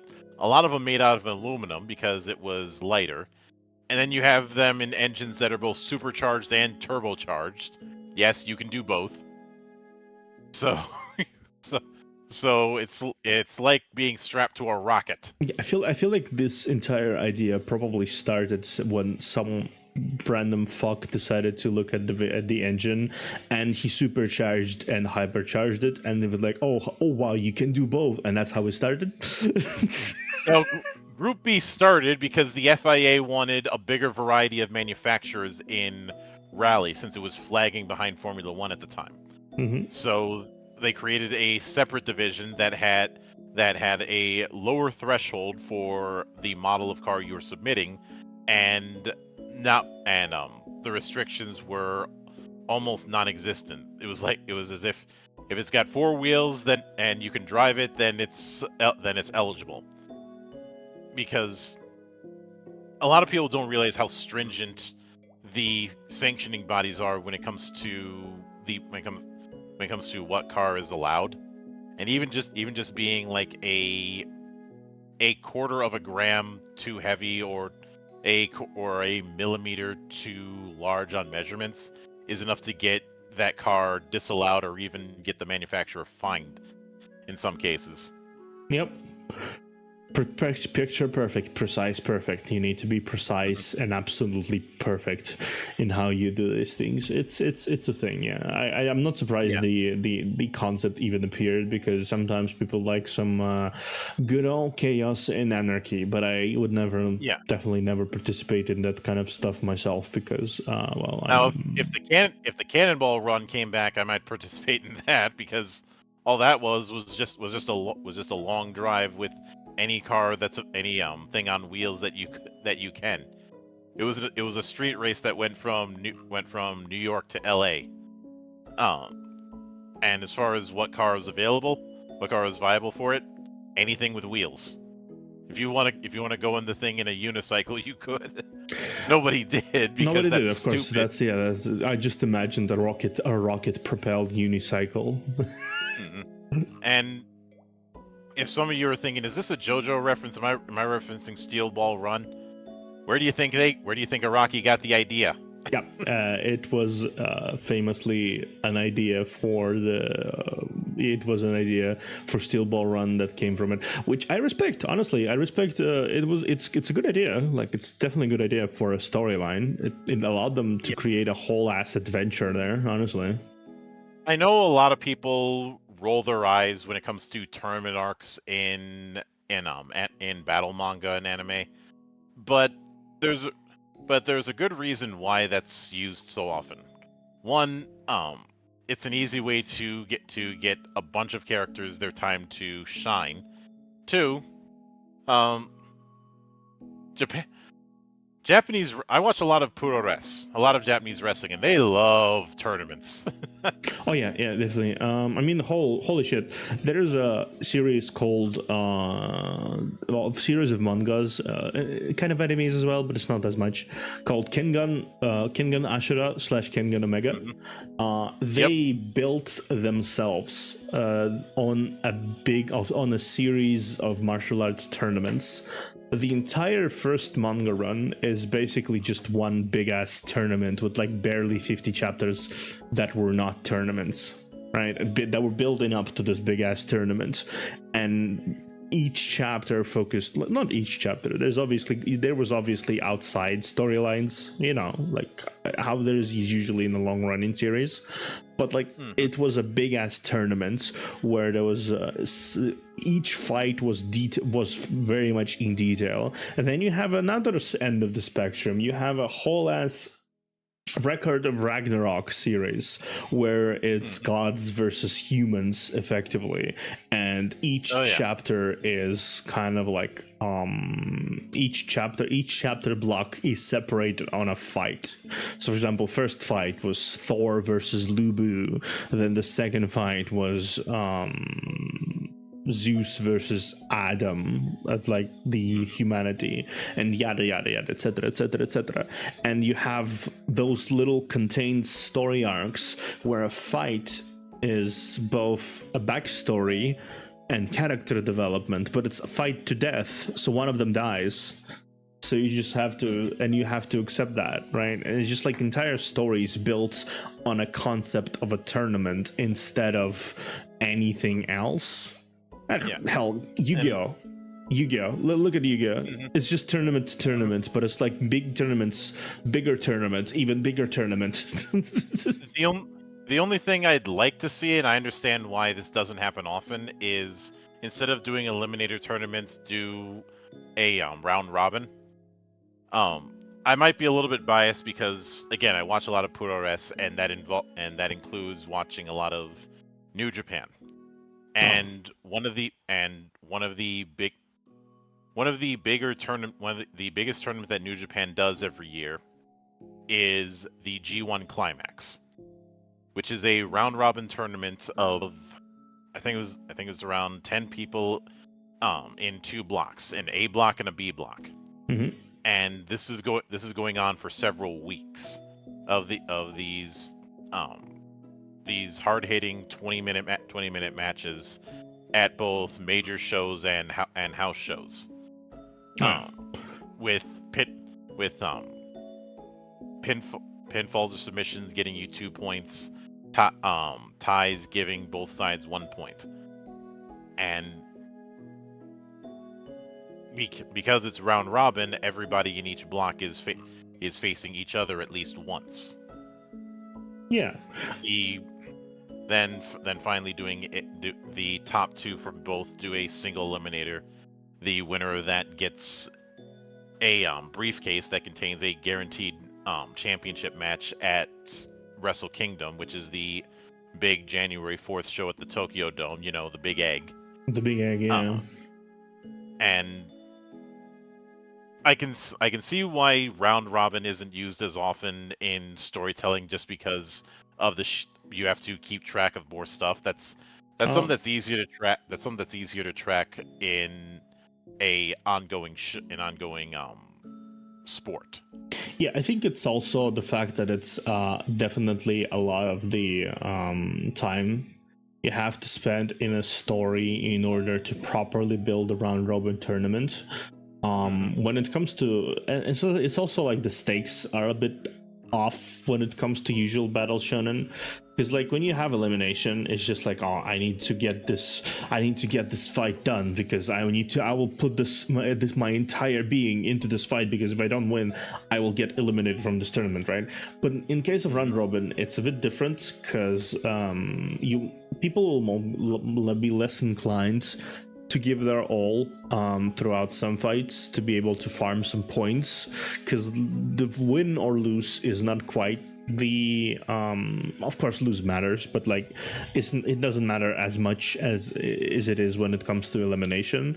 And when it comes to round robin tournaments, I feel like there needs to be a specific structure to the tournament that would allow it to be like punchy as well, and showcase individuality of the characters, especially if you have strong cast. And having a strong cast is probably the hardest part, I would say, in any story, especially a large strong and large enough cast to fill in the round robin, and for the viewership, whoever it may be, to drop the entire participation with the main character for often chapters on end, just to watch other members of that cast duke it out, right? For example, or like do chess matches, whatever it may be they're doing, right? You have to have a lot of really cool moving components that you rely on in order to succeed in a round robin tournament. So people take the path of least resistance, and then they have like Horikoshi, for example. A lot of people say the latest My Hero kind of fell off, but out of context, I would say the tournament arc situation was probably one of the bigger ones and better ones, I'd say, personally, because it allowed to flesh out the Class A, something Horikoshi forgot to do later, into more like understandable characters and how they act, and it probably brought one of the biggest developments in the series in terms of like actually helping the big broody one side cold, one side hot, Mr. Daddy Issues, to get over some of his problem. Yeah, Mr. Daddy Issues, get over some of his problems, right? And it also started one of the best arcs in the series. I feel like people don't really realize it, but it seeded one of the best arcs in the series of endeavors. Right? And whenever I often hear, this or that series fell off, and there's a term I've used called buzzword criticism. It's where a phrase or a word is used in lieu of an actual explanation as to why, and it's usually an act of lazy critique or half-hearted. I remember in the 7th generation, you had a lot of people slagging console RPGs using the term linear as some sort of pejorative. And as a bit of an aside, I will note one thing that's made me a bit of a maverick, and that is I am not a fan of the phrase JRPG. And Of course, I yeah. have a very specific reason as to why. In fact, I did a whole video on it a few months back called The Illusory Genre. Because I've talked about this on multiple occasions, so having it in a nice bite-sized package certainly helps. The issue that I've often had with the concept of JRPG is a definition that is far too imprecise in terms of genre. Like with any genre, if you tell me that a game is in a certain genre, I can have some reasonable assumptions on how it's going to play. If you tell me that a game's going to be a mill sim, like say Arma, Yeah. I can make some assumptions on how that's going to play. You know, it's going to be unforgiving. It's going to rely heavily on equipment and an emphasis on quote unquote realism. Yeah. You tell me that a game is an arcade racer, I'll have a general idea. It's probably going to have a very generous drifting system for one. It's probably going to have some sort of time-based approach, and you're not going to have to worry too much on whether or not you're doing the proper gear shifting. For X game, similar philosophy. MOBA, similar philosophy. Of course. But JRPG. I feel like JRPG has become such an umbrella term, definitely, that people look at it and go, Persona is a JRPG, but then Tales of Series is also a JRPG, even though both games are inherently completely different from each other.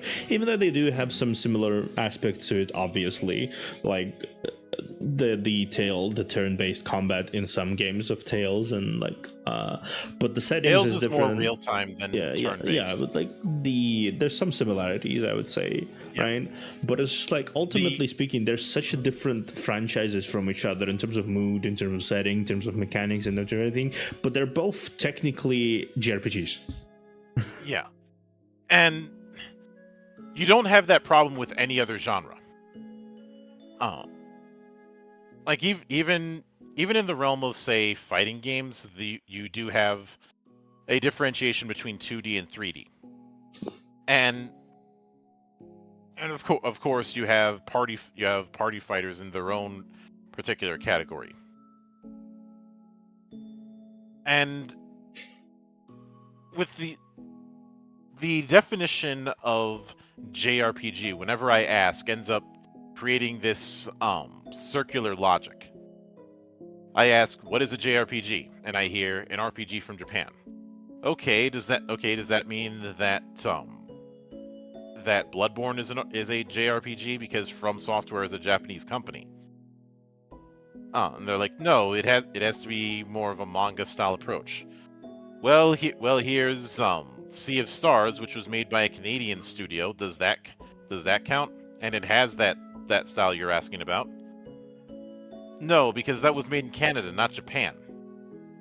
And it goes in circles. And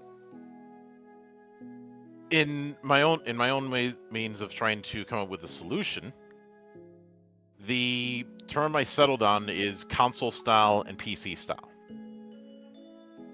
And a lot of this is because the patient zero is Dragon Quest. Of course. And the whole idea with Dragon Quest was to do something kind of like what Wizardry was doing on PC Engine at the time, because Wizardry was really big in Japan in the late 80s. and doing it for the Famicom computer, just streamlined. Which is why games like Dragon Quest have that first-person setup. It's something that was carried over from Wizardry. And it's a style that is built more for a console interface. And when's the last time you saw anyone playing Persona 5 with a mouse and keyboard? Or Persona 4 for that matter? Not really. Even I feel like it's definitely an overstayed factor from that era as well. I do think as well, because it kind of inspired the philosophy of how the interfaces and the menu interactions and whatnot they have been implemented. Because like it's clunky to play on mouse and keyboard at this point. Even hell, like Final Fantasy XI, I think ultimately came out first as an MMORPG that was meant to be for the console. Originally, at least, like it was PlayStation 2, if I'm not mistaken. It was, and around that time there were talks about doing a hard disk drive expansion for the PS2, which unfortunately didn't come to fruition. But I do remember seeing articles about that and using it to basically do what the expansion pack for the N64 was already doing with some games. And I do remember FF10 was going to be one of them, but the plan fell through. But the other defining thing I use for the term console style has to do with the flow of the game. Because flow theory is something you're going to hear a lot when you start digging into game design. And the particular flow in this case, and this is once again something attributed to Dragon Quest, is that loop that we talked about during the FF Legend Q&A last week. That loop of town, field, dungeon, repeat. And even if not all three elements are in more recent console RPGs, the DNA of it is still going to be there. You still have that particular loop. Something that a former Bungie former Bungie designer had called 30 seconds of fun. Yeah, I remember watching that video. It's 30 seconds of fun. Exactly, it is what it is. You need to create the 30 seconds of fun, and then it will build the game from there. Yeah, although he has expressed frustration with that quote because he feels that a lot of people misinterpreted what he was trying to say. Yeah, definitely did. I think what he was trying to say is that you don't need to only create that for 30 seconds of fun. Is that it's just like you need to build a game as a foundation on those 30 seconds, and then you need to expand it further. Yeah, what he was trying to get across is that you build that 30 seconds and then you repeat it through different contexts. And look at the first few chapters or first few segments of Combat Evolved, for instance. Like you start out with the basics of the shooting in very confined areas on the Pillar of Autumn. The confinement being not far removed from Marathon, which honestly is its own beast. Then once you get onto Halo, you have firefights that are more opened up. Then you're having firefights that involve vehicles. Then you're having firefights that involve specialized enemies like hunters.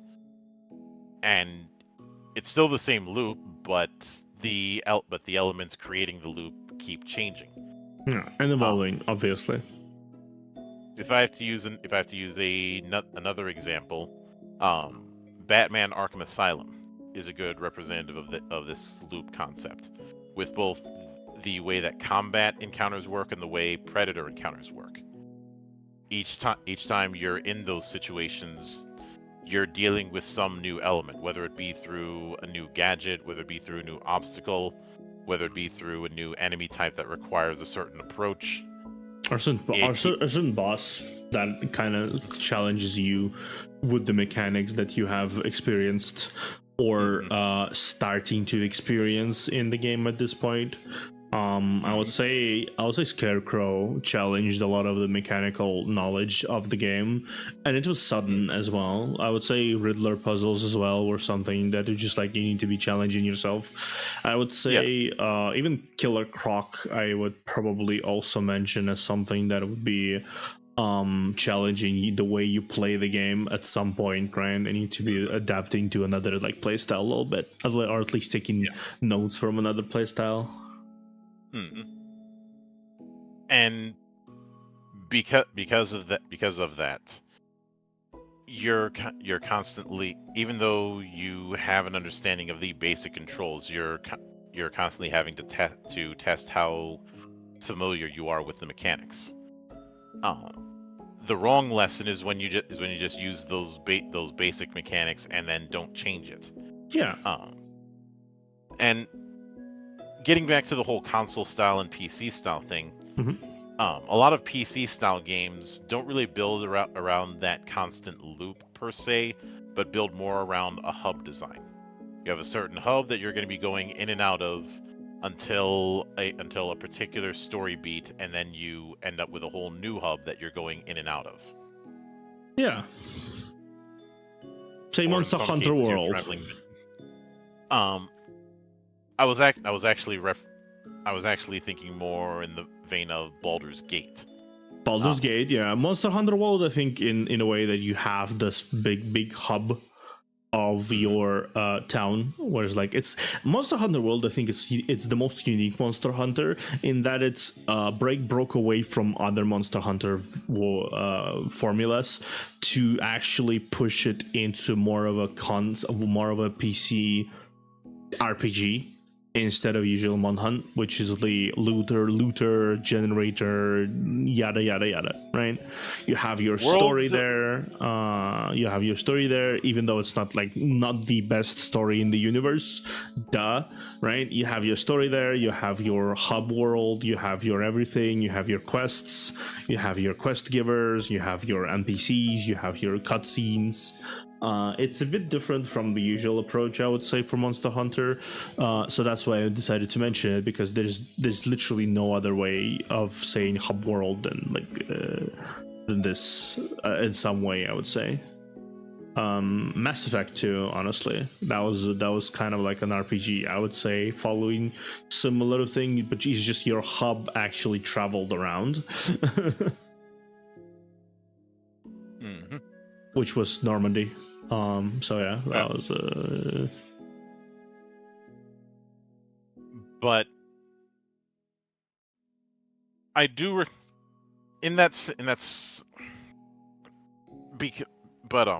I've had a fair few folk tell me that particular mode of thinking of my distaste for the term JRPG, that I'm making mountains out of molehills. But for me, it's a case of it's important to understand the rules if we're gonna bend or break them. And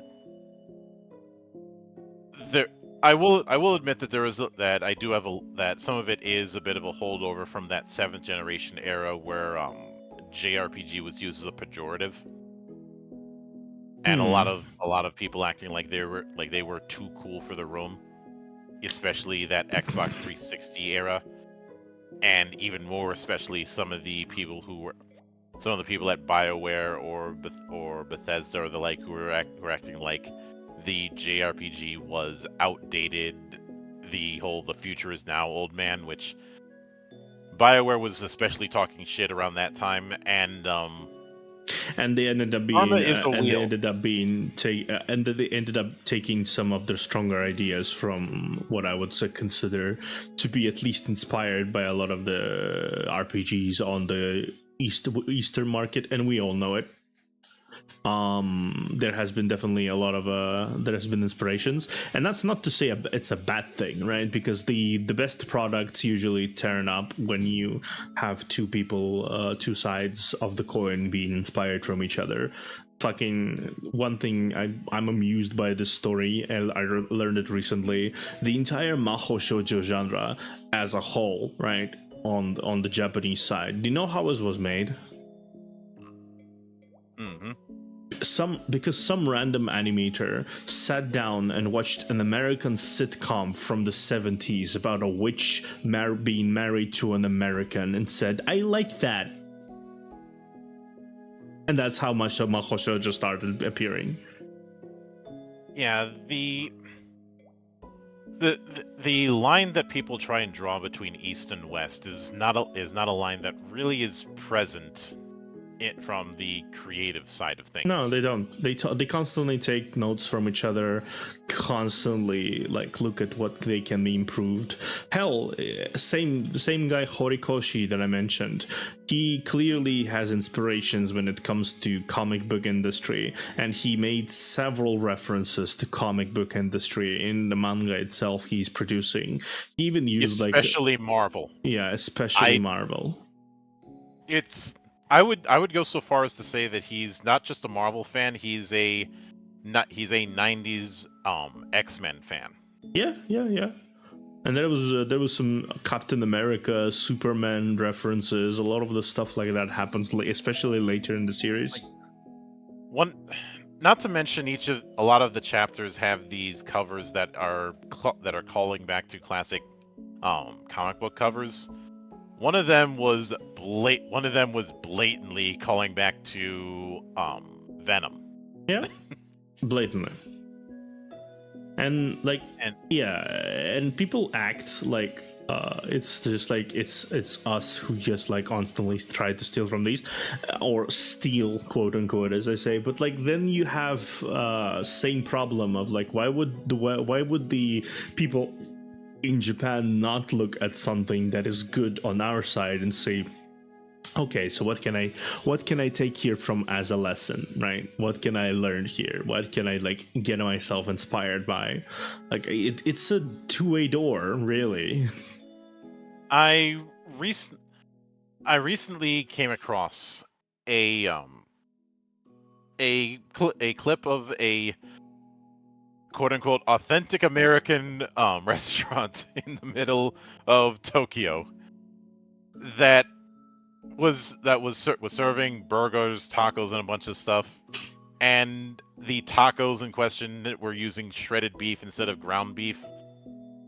And all I was thinking in the back of my mind was, hey, that sounds like an interesting idea. Maybe I'll try doing that.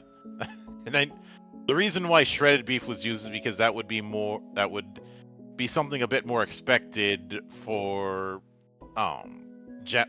people living in Japan. Shredded beef is going to be more of a thing than ground beef.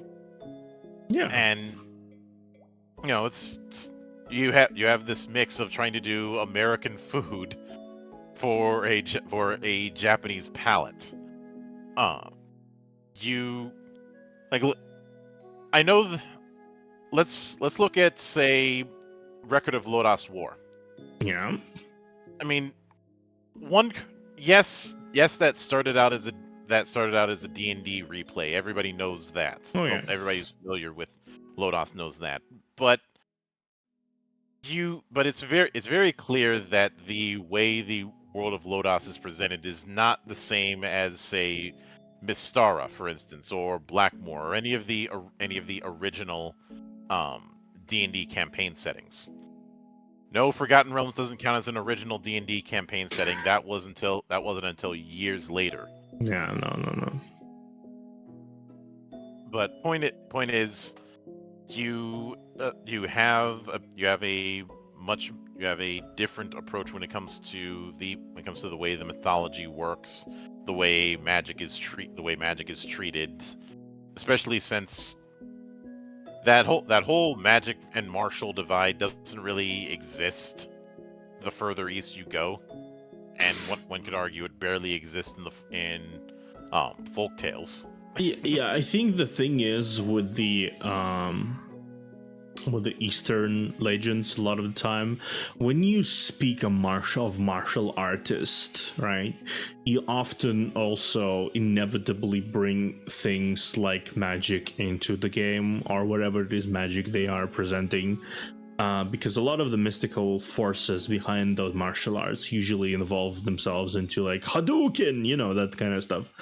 and it's definitely magic. So it's kind of like it's not even like blending the shades. Like it's just the same thing ultimately Well, in some capacity. you look at a bunch of wuxia, and you'll see plenty of kung fu styles that look like spell casting, but it's just another form of kung fu. Yeah. Have you ever run Numenera? I had my share of that. The central idea with Numenera is taking Clark's Law to its furthest extreme. And because of that, the line between whether it's fantasy or science fiction is so blurry that asking which side of the aisle it's on is pointless. Yeah, at this point it's just like, yeah, whatever. It doesn't even call itself either of those. It calls itself weird fiction, which it very much is. Yeah, it kind of is. I feel like it fits perfectly what they call themselves. Weird fiction is something I would use generally. Granted, I have felt that a lot of people put way too much emphasis on the science in science fiction. What a friend of mine has called large men with screwdrivers, i.e., technical people solving a technical problem. Yeah. And it's for that reason that some of the early Star Trek he can't get on with because he ends up getting that vibe a lot.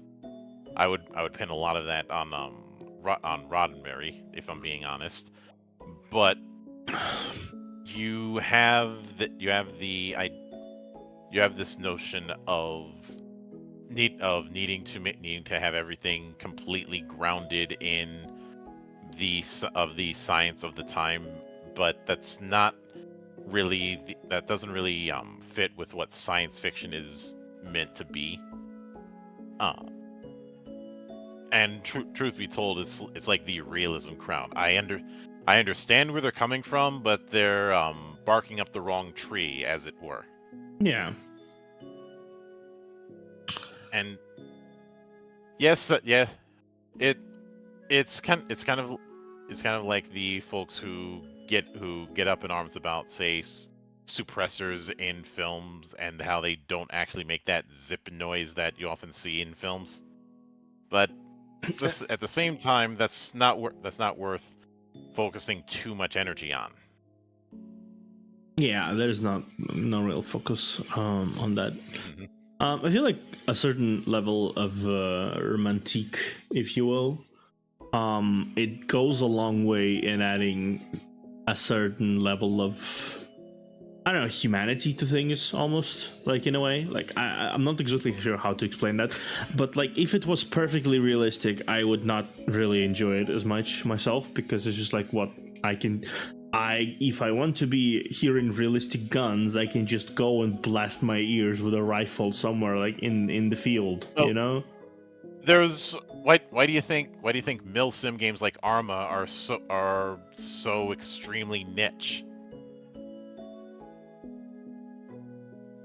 You know, the audience for that kind of thing is going to be significantly smaller. Yeah, people like cool things. People like not necessarily realistic things, and honestly, I feel like I should bring this argument up.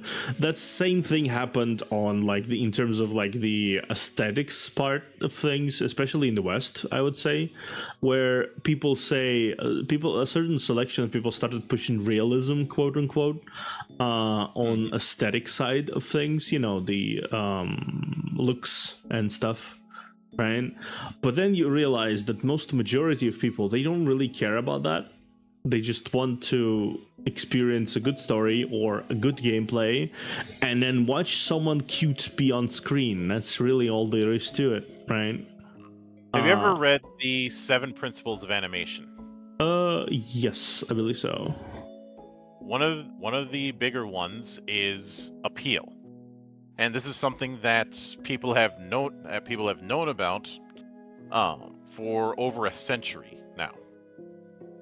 And it's I do remember talking about this when I was talking about why the NetherRealm era Mortal Kombat games just don't do it for me. And some people are like, well, you just want the ladies walking around in high heels, which okay, that certainly help, but certainly. it had more to do with the fact that so many of the outfits overall were just way too over designed.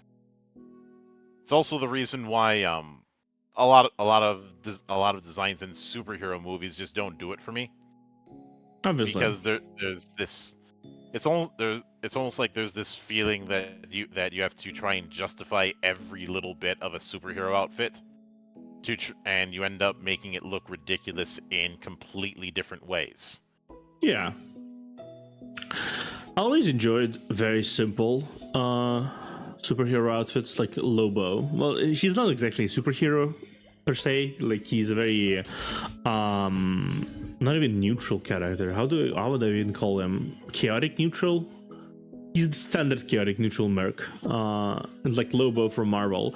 He's just an old rocker looking dude that is actually an alien. That's really all there is to him, right? Or Spider-Man, he's a man that is dressed like a spider. What-de do? He's red and blue. Simpler designs always kind of appeal to me more because I feel like if you spend long enough on just like trying to perfect the design, you'll probably not spend enough on a character itself, right? Mm-hmm. And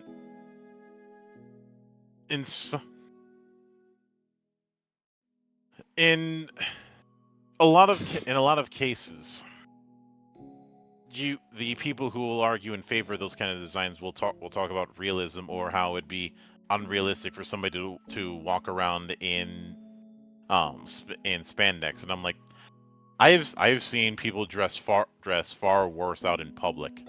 Don't even come at me with that. Especially in some cities I've been in, and even more.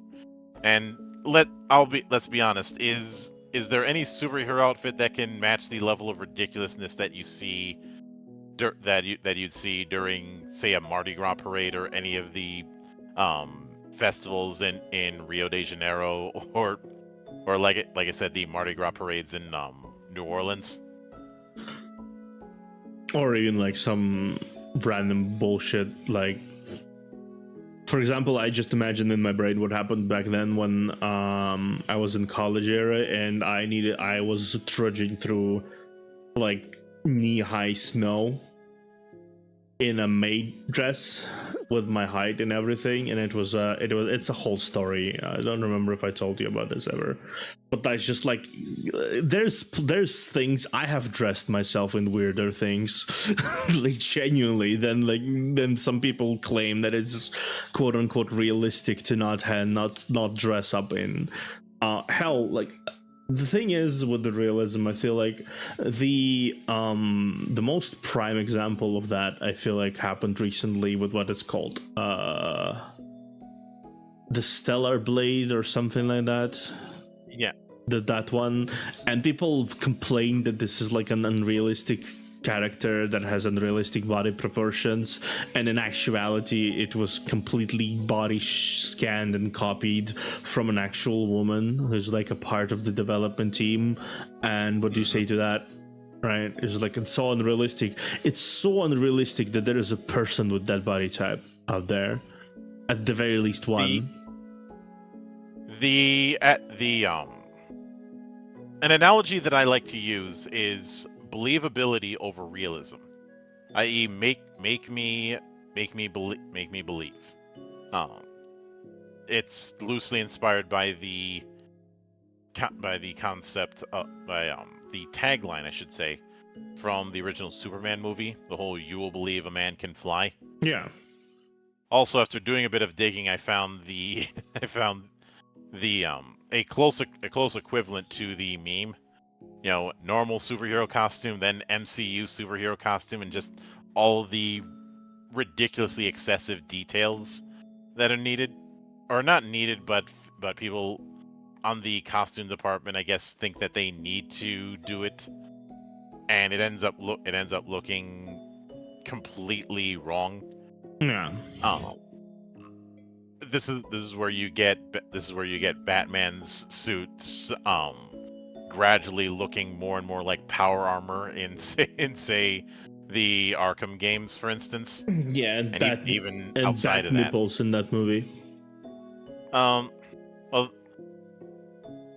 that the Schumacher film. I'm not going to say that the Schumacher Batman movies are good. No, I'm not saying they're it's bad little- either. Like they were really fucking funny and entertaining. That's what they Yeah. were.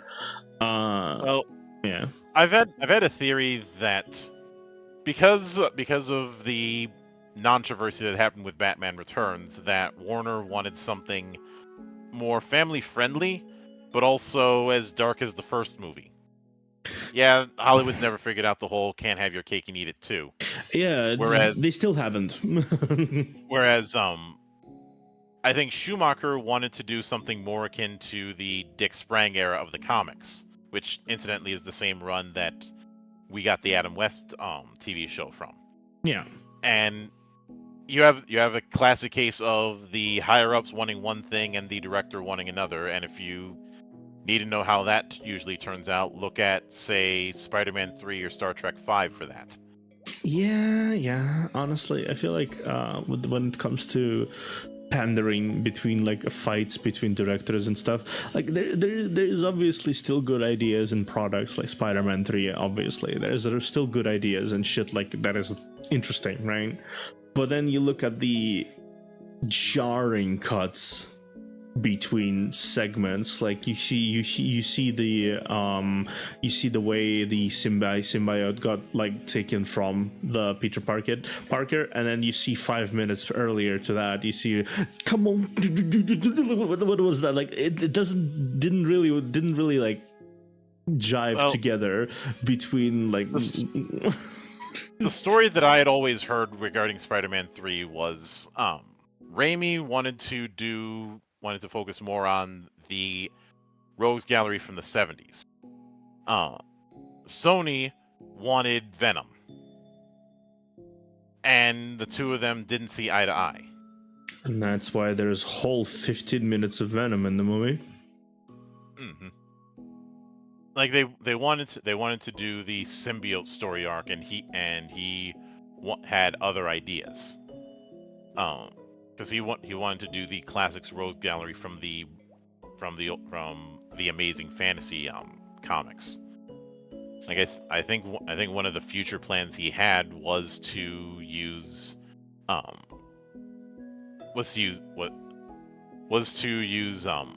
Vulture in a future project.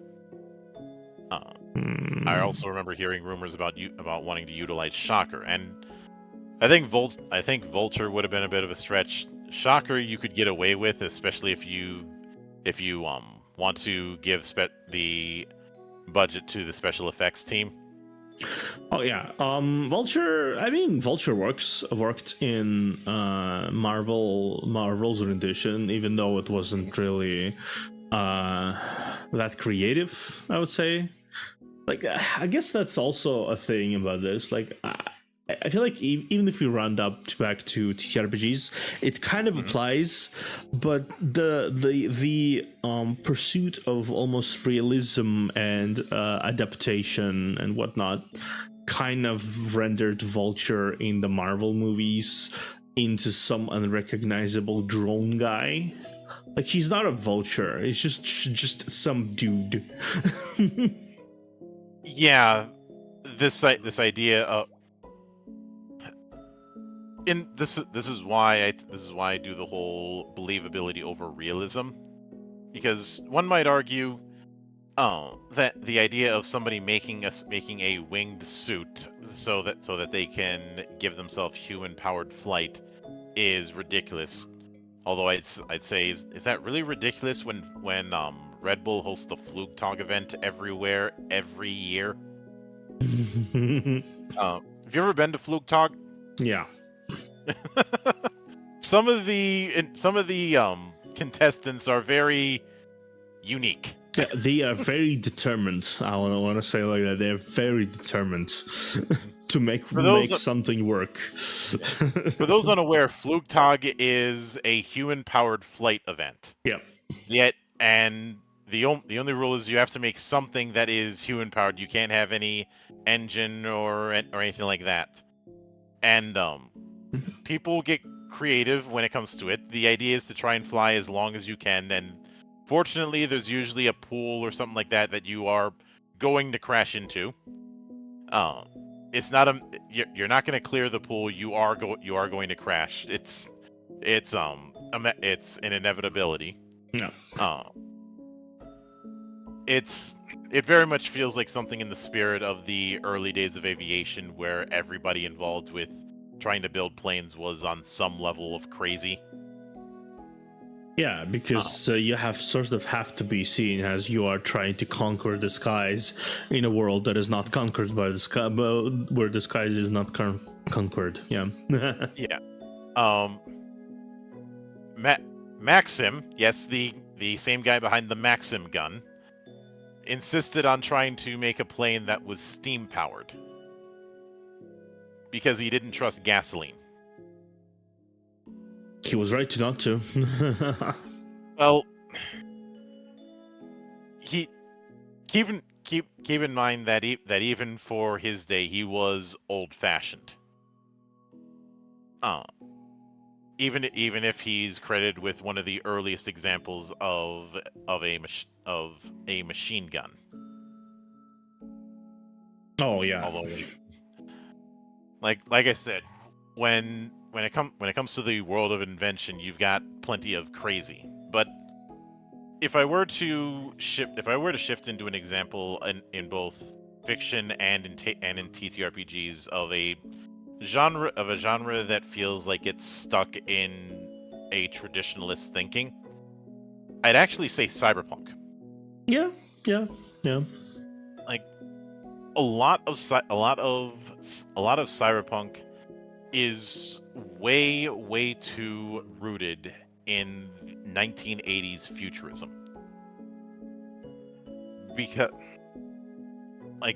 there seems to be this idea that in order for something to be cyberpunk, you need to have the fighting against the big bad corp or the big bad man, and I'm like, do you really, or is that something we've talked ourselves into because of the pioneers of the 1980s? And I had posited that the reason why you have the big bad corp in a lot of cyberpunk works is more of a reflection of the corporate raider problem that was all over the place in the business world back in the 80s. Especially guys like Ron Perelman or Ike Perlmutter in some cases, or especially Carl Icahn. Mm-hmm. The latter of which inspired the character Gordon Gekko in the film Wall Street, just to put things into perspective. Mm-hmm. And you know, the rise of a lot of weebery in cyberpunk coinciding with the economic miracle that happened in Japan in the 80s, you know, just before the lost decade. Yeah. And where I'm sitting at is why is it that it has to go that route when there's so many things that futurists back then didn't account for that are present here. Like I'd love to see a cyberpunk that is taking a conceptual idea on things like tech startups. Oh yeah. Or digital currency. I know a lot of people don't have the highest opinion of crypto, and I certainly don't. But I do think it's something worth exploring in science fiction. Oh yeah. Even on like another thing, people often say like you need to fight the big corpo.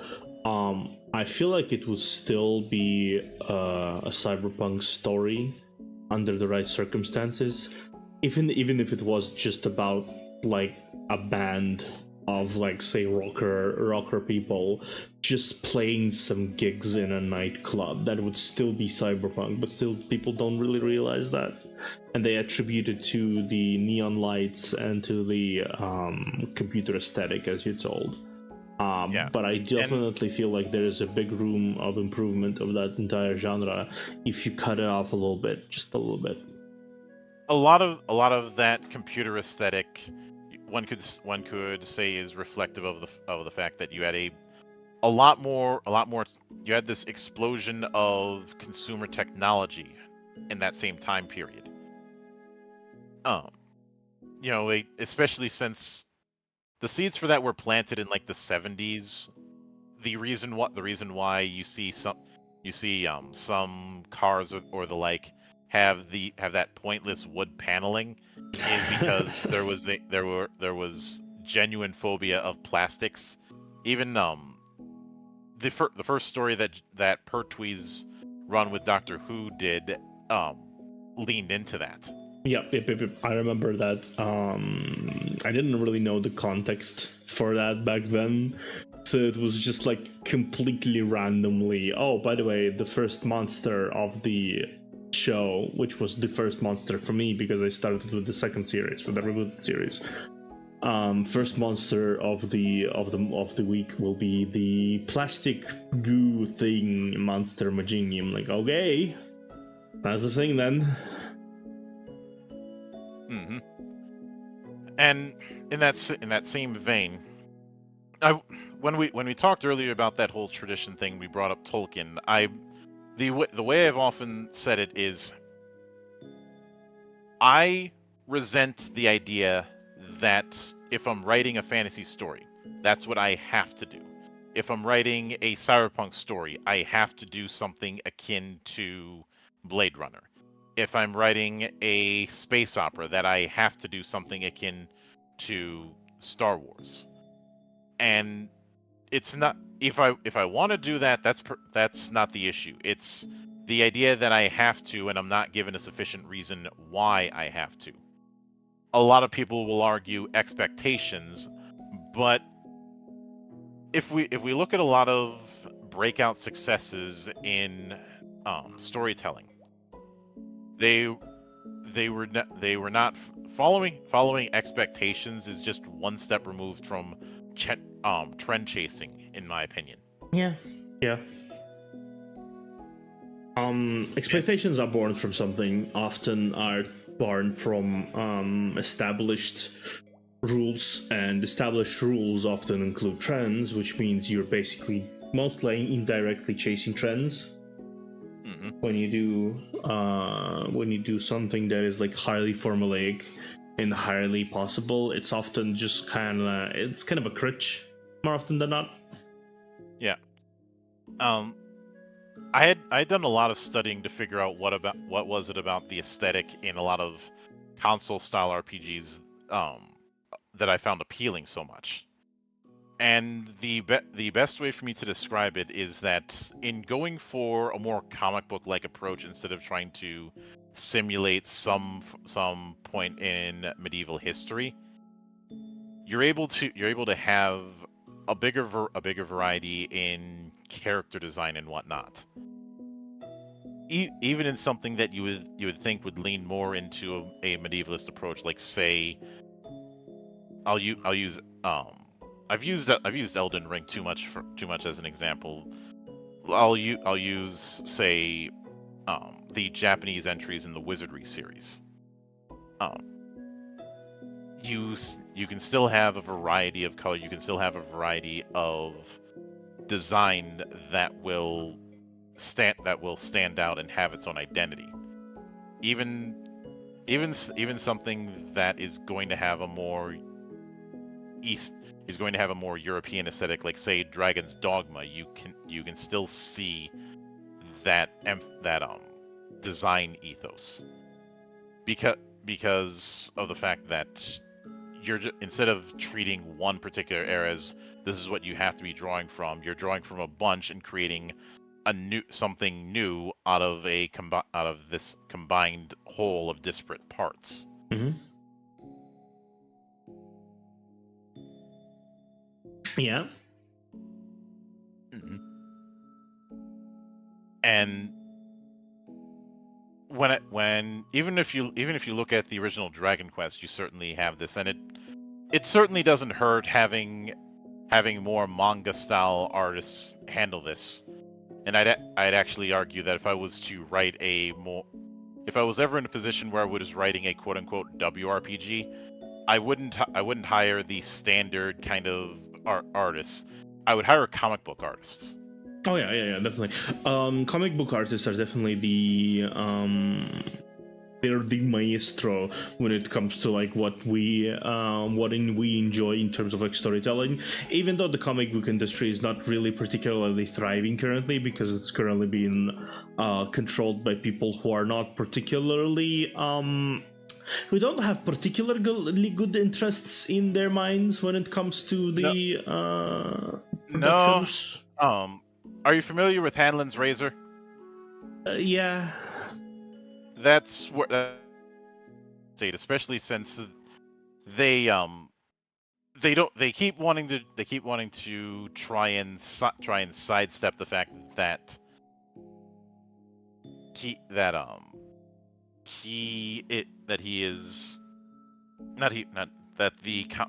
manga is eating comics lunch, and in some cases doing comic books better than comics. But the thing is, I keep seeing all of these high quality indie comics that end up doing fairly well. So this idea that comic books as a whole is dead is not something reflective of reality. Oh yeah, definitely not. It's more that the big two are, and we're seeing a shift. And like I'd say one of the biggest demonstrations of the shift that we're currently seeing, that is not the apocalypse that people seem to think it is, although things are going to get swept up when it comes to any sort of major shift, is are you familiar with Common America? Yeah. And that particular project obviously has a lot of manga leanings, and especially is taking notes from Sailor Moon. But it is doing things in its own way, to the point where it's developed a very strong fan community in Japan. Yeah, of course. Even getting its own doujinshi at Comic-Cat one year. I'm not surprised at all, honestly. I don't. And let me clarify something for those making assumptions. Doujinshi doesn't necessarily mean NSFW. Yeah. Doujinshi is just fan comics. Yeah, fan comics. It's kind of like, it's sort of the same vibe as we have for fanfiction, and fanfiction can be both NSFW and SFW, and short form and long form, and be something you don't really spend a single day on it, usually just a single day. That's not how it works. But yeah, Adeptus Evangelion came to be because of a fan comic that was just started off as a stupid idea of Shinji getting a hold of a box that had a bunch of Warhammer 40k minis and books and getting inspired. Yeah. There was a Naruto D20 project some years back that was heavily inspired by a fan fiction called Foxhound. And things just exploded out from there.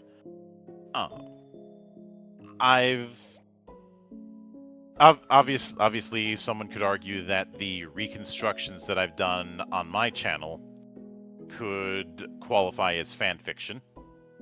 I mean, yeah, I guess technically speaking, but I guess being technically correct is the best kind of correct, as you guys like to say.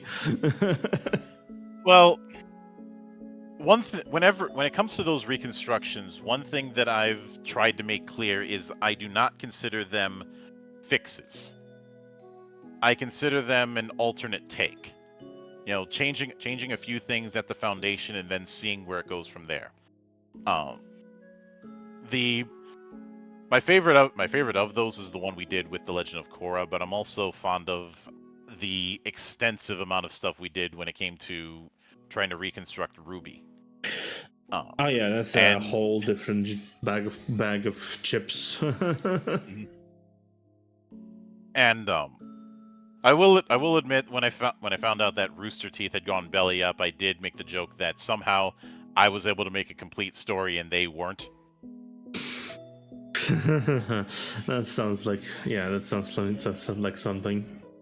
Although, in all fairness, for a good chunk of that reconstruction, I was taking a lot of shots at Miles Luna and Carrie Shawcross because they seem to have this aversion to developing existing characters and instead just add new characters. Yeah. And I felt like I was having the keys jingled in front of my face. Yeah, I feel like partial reason why Rooster Teeth as a company didn't really succeed, especially recently. Okay, there's many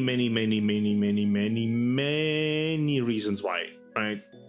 Why it fell down. However, one of the key reasons, I think, and that is the most important one for the main audiences of the site, which was just the consumers, you need to really fucking try your best to watch the TV shows they have on offer, and even then the program itself was kind of not perfect, right? Spending money on the wrong things certainly didn't help. Yeah, definitely not. I still remember that their attempt at mecha anime. I still remember that. And given the voice, like, I remember when I saw that, and my mindset was there's some problems, but with a bit of work, this could be doable. And the big question I ended up having was just the overall price tag, because you had several high-profile voice actors involved, and just straight up actors involved. Michael B. Jordan being one, even though he was co-producing, but also people like David Tennant couldn't have come cheap. I mean, yeah, obviously, that's like, it's like, how do I say it? It's the same celebrity casting situation. I feel like a lot of people get drowned by, especially like when they get resources, right? It's kind of like if the indie people say, okay. To me, that's the same thing as if an indie got an ability to get like a few passages of lore from George R.R. Martin or something like that, right? It's just like, on one hand, it's really cool that those few passages of lore exists, and that he like looked over the lore and gave you some recommendations and whatever. But you probably spent the budget of the money that you were supposed to be spending somewhere else with those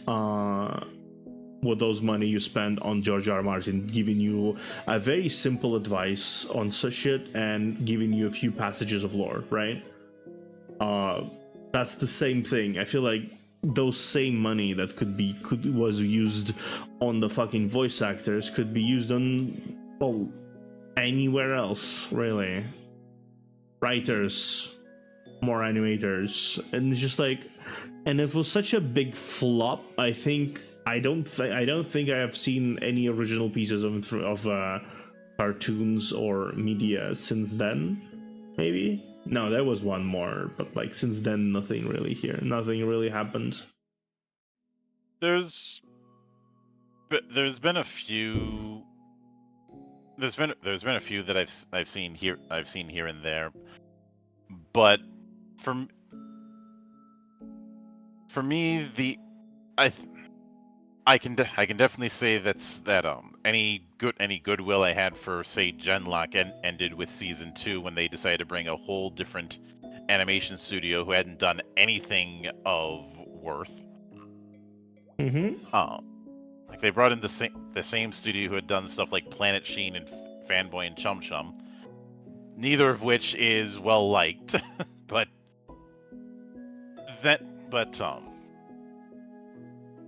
then you had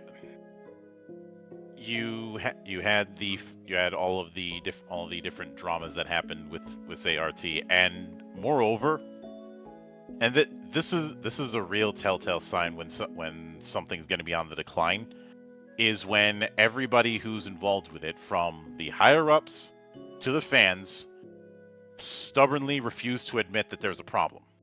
Yeah, that's a familiar one. It's kind of like everyone is wrong, but I'm the correct one. Like, it's like the same situation with a lot of the localizers as well that work in the similar industry.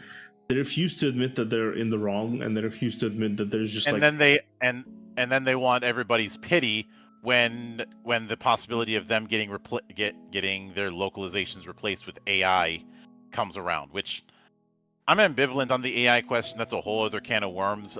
But for me, this is a case of you reap what you sow. A lot of the stuff, because I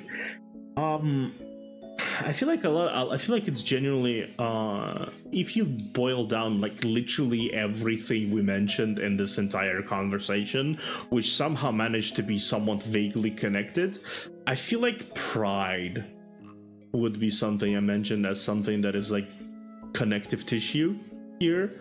Oh yeah. Pride in terms of like as refusing to change your ways, pride in keeping to what is like the your comfortable knowledge, and then saying I know the best because I'm comfortable in my knowledge. That's also often unnecessary pride in refusing to admit that the creative mediums that you may engage with connect to each other and take away from each other. A lot of it's just pride, really, which is kind of annoying. Mm-hmm. At the end of the day, it's really just annoying. Oh, if you've read Dante's Inferno, there's a reason why pride is the lowest circle in hell. Yeah.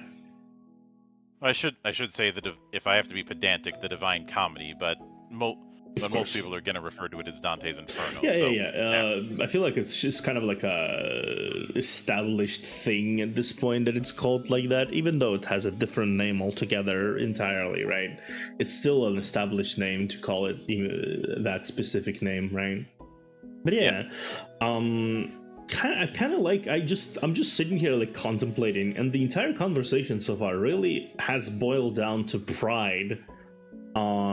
Pride in assuming you're like, I know the best, I know the yada yada yada, all that stuff. That was central to the falling out that I had with some of the people in the old school crowd, because of the fact that they were high up on the way they saw how TTRPG design is supposed to work, and really didn't care for the religious scholar analog I had made in my video and some of the talks I've done on the matter, because I was seeing people talk about what the right way to do this or that, and I'm like, you guys are acting like a bunch of religious scholars talking past each other.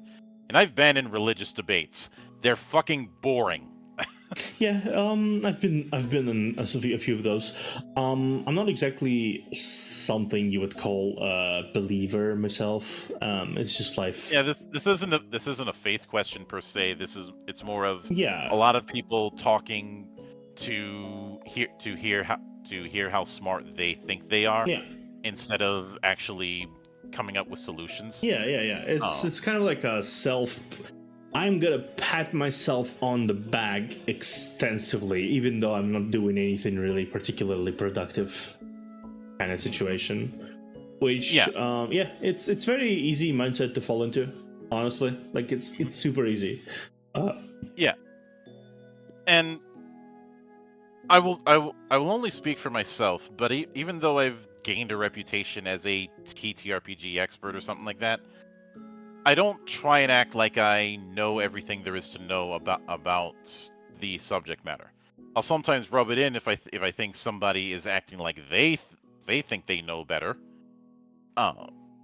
But I'm always looking up different topics. I'm always looking at different frontiers or what I can learn from. I want to do a series of videos looking at various anime and video games and what games would best suit a campaign themed around those IPs. That sounds nice, actually.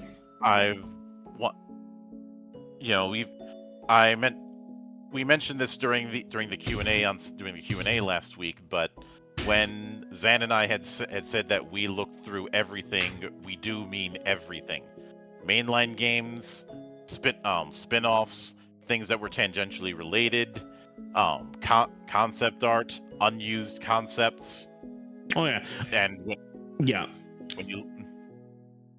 it was this all-encompassing thing, and that even includes the mobile games, which some of them I was like, maybe I slept on some of these. Yeah, honestly, like genuinely, when I looked at some of the mobile games that came out, like Brave Exodus, I think there was a few other games that came out. I looked at them and went like, oh, it's a mobile game. Like, I looked at them when I was in that stage of existence, but I didn't play gacha games as much, right? Now my channel kind of revolves around gacha games in some place, so I understand there's quality somewhere here, right? But before that, I wasn't aware of it. I was like, and then I tried out Brave Exodus and was like, that's a really fucking charming just RPG with 3D sprites and all that fun goodness, which is like one of the best mobile games that I ever played. Unfortunately, you can't play anymore unless you were able to find an old download like I did, and that was God of Blades. Oh yeah, which God of Blades was the debut project from White Whale Games, and was a loving tribute to the pulp era of sword and sorcery. Mm-hmm. And not only did I buy the game, I bought the soundtrack because it is a very interesting experience. Oh yeah, I feel like that's the funny shit is I feel the trend remains to this day that sometimes you look at mobile games, especially like highly produced gacha games, right? And you look at them and you say, I'd buy their albums because they have 200 upwards to like there's a funny thing you learn once you become a gacha content creator. Apparently Arknights, you know Arknights, right? Yeah. Arknights has a music label, which I can certainly appreciate that because yeah, they have a music label that specifically produces music, specifically goes out of the way to collab and whatnot to produce music for this game exclusively. Mm-hmm. It's wild.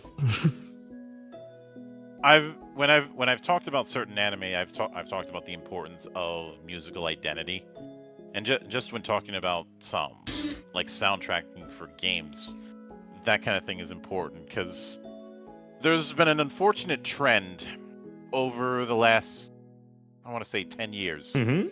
of shifting towards fitting ambiance when it comes to soundtracks. Oh yeah. And while that can certainly fit for a mood, it ultimately makes a lot of music blend together. Yeah, I would say so. While again, not every track needs to be like an epic vocal tale of like it doesn't really need to, right?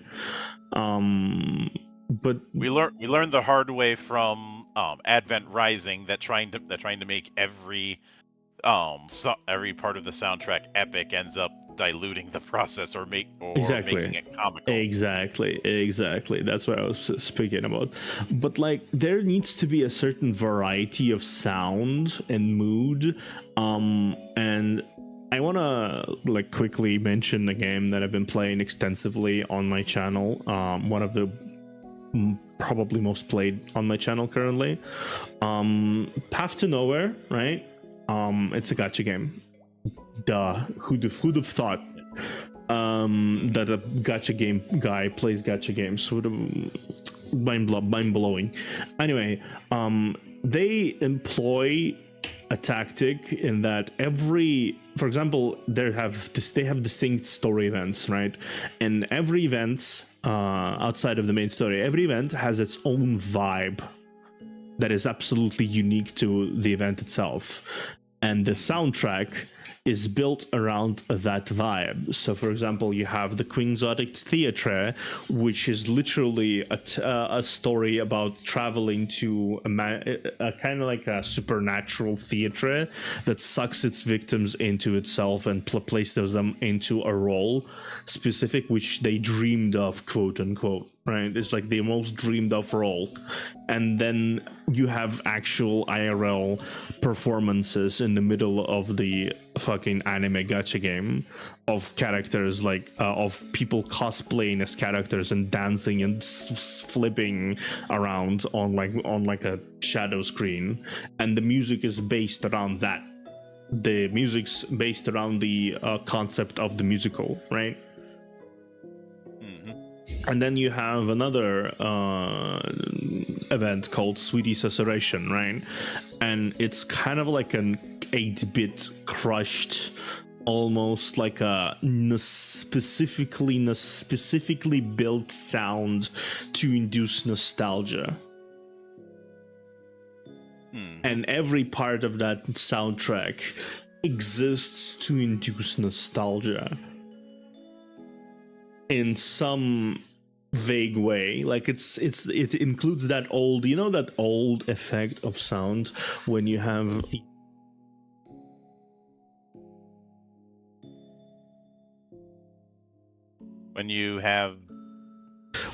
that kind of vibe of the that old TV sound, but like old radio, almost radio sound, which is it's crackling. It's kind of like it's very scuffy. There is a certain static to it, and that they added they overlaid this kind of effect on a lot of its music of that event to cause you to kind of like contemplate almost. They employed the slowing down techniques. They employed some events are just straight up metal. And all of it is specially produced by the game itself, right? In order to elicit a certain emotional connection to the events. The recent events that happened called Ode to Sun, it kind of revolves around the myths and belief. So what they did is that they made music using traditional Chinese instruments. However, the story is revolving around a mixture of myth into this high society, high technology, high scientific city, right? It's basically people from the outside who come from a territory that is highly ritualistic, highly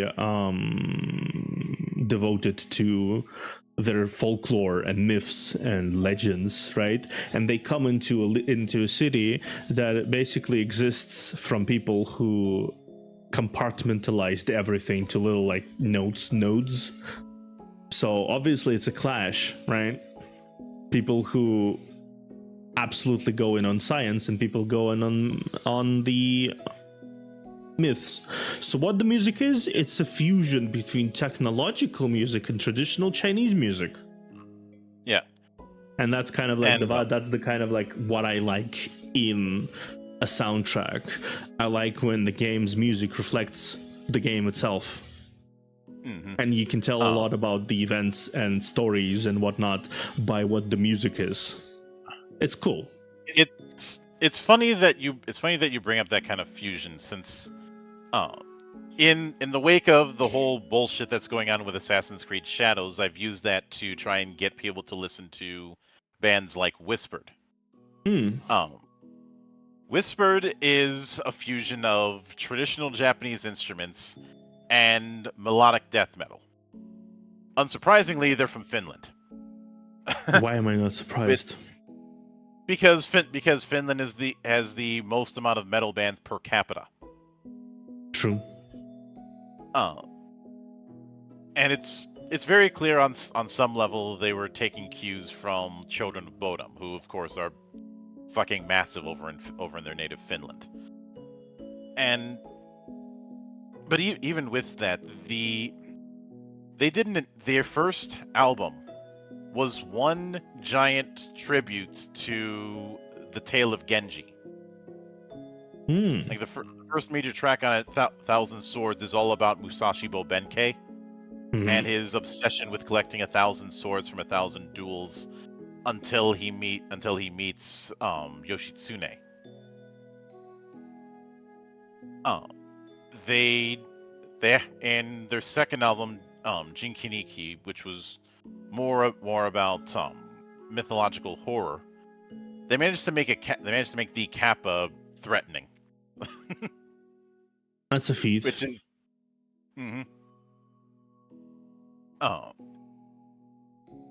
like it's to the point that I'm like, why didn't they get tapped to try to make some sort of tribute song for Ghost of Tsushima? I wouldn't be surprised, honestly. I consider that they weren't tapped for that, and I consider that a missed opportunity. It is. Like It is. Even just using one of their songs for like a 30-second TV spot. I mean, come on. To be fair, though, metal is not exactly the most marketable sound to the masses, and it's a shame. Yeah, I do. I will always find amusing is when somebody says that they're not the biggest fan of metal, and then I end up looking at their playlists and it's a bunch of metal leaning tracks from various games, or in one case, and I really got in this case for this, somebody who claimed he wasn't a fan of metal, and I'm like, motherfucker, you're listening to Guilty Gear right now. Of course. Yeah, of course. It's like, I don't like rock music, he says, listening to Rammstein. It's basically the same thing at this point. Yeah, and especially since Guilty Gear is, for me, one giant game of spot the reference, because almost aside from the more recent characters in Strive, so many characters are nods to different bands or different songs, including Soul Bad Guy. It's such a metal name, like genuinely Soul Bad Guy. Well, here's the thing. Soul's real name is Frederick. One of his hobbies is listening to Queen. Frederick, going from Frederick, you have, of course, Freddie Mercury. Yeah. Freddie Mercury's solo album was called Mr. Bad Guy. Yep. Soul's Instant Kill, Napalm Death, is a nod to a grindcore band of the same name. Yep. His theme for the longest time was, of course, Keep Yourself Alive, which was the first track on the first album from Queen. Yeah. Then you've got Kai Kiske. The name obviously being a nod to Michael Kiske, the frontman for Helloween. His particular finish being called Ride the Lightning, which I don't think I need to go into that. Yeah, no. And one of his particular song, Holy Orders, Be Just or Be Dead, that's a nod to Be Quick or Be Dead, which is a song by Iron Maiden. It goes outward from there. Yeah, and it goes deeper and deeper and deeper, and it's just like, again, same thing, which is coincidentally the theme of our conversation. It's almost like it's a very soft sort of pride. It's kind of like, I don't want to admit that I like the music that I didn't like before. I also had that situation in my life, right? When I was like, I'm not a big fan of metal. I was not a big fan of metal at some point, right? But like tastes change, and then I suddenly realized, I say I don't like metal, but then my self-awareness activated, and I found myself listening to like really heavy songs, and suddenly I stopped trying to convince myself that I don't actually like them. And I realized that I'm just listening to what I'm listening, right? And I just liked what I like. And maybe it's like the same thing as everything else, but I consider sticking to a single genre or sticking to a single like artist or sticking to a single whatever kind of a limiting thing to begin with. Well, it very much is, and even when it came to, I remember getting some side eyes when I was listening to music that wasn't in English.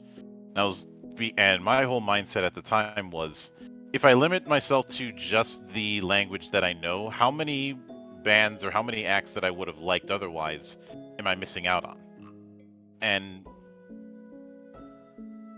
it was through that I inevitably discovered a band that I've had a long and complicated relationship with in the form of X Japan. And stuff like Malice Miser and everything that's sprung out from that over the years. Also, the song Forever Love is a very easy way to inflict emotional damage in my temple. For multiple reasons. Interesting. And it's when I ended up learning about kabuki, a lot of motifs that I saw in a lot of forms of Japanese pop culture started to make more sense. So it really, and I do think that when people begin to learn something, it's very easy to fall into this notion of, I know the thing, I don't need to know any more than that. I already know what I need to know. Yeah, and we have demonstrated throughout this conversation many such examples of how easy it is to fall into this kind of stuff, and how many people ways of falling into it. Like, I know what people want in in games. I know what my players want in TTRPGs. I know what music I like or don't like or want to listen to, and like I know what kind of animation, I know what kind of manga, I know what kind of stories, I know that I'm like the best, and it's just like, ultimately speaking, I feel like it just proves, considering the general state of stagnation, I would say, in terms of like the cultural side of things, right?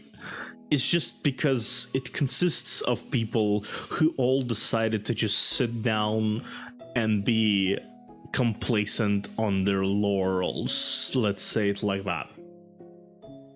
Especially when that same crowd, when things end up going bad, they end up looking to the past. And I always viewed that as a case, not to sound too American, but like a Peanuts character with a security blanket, just without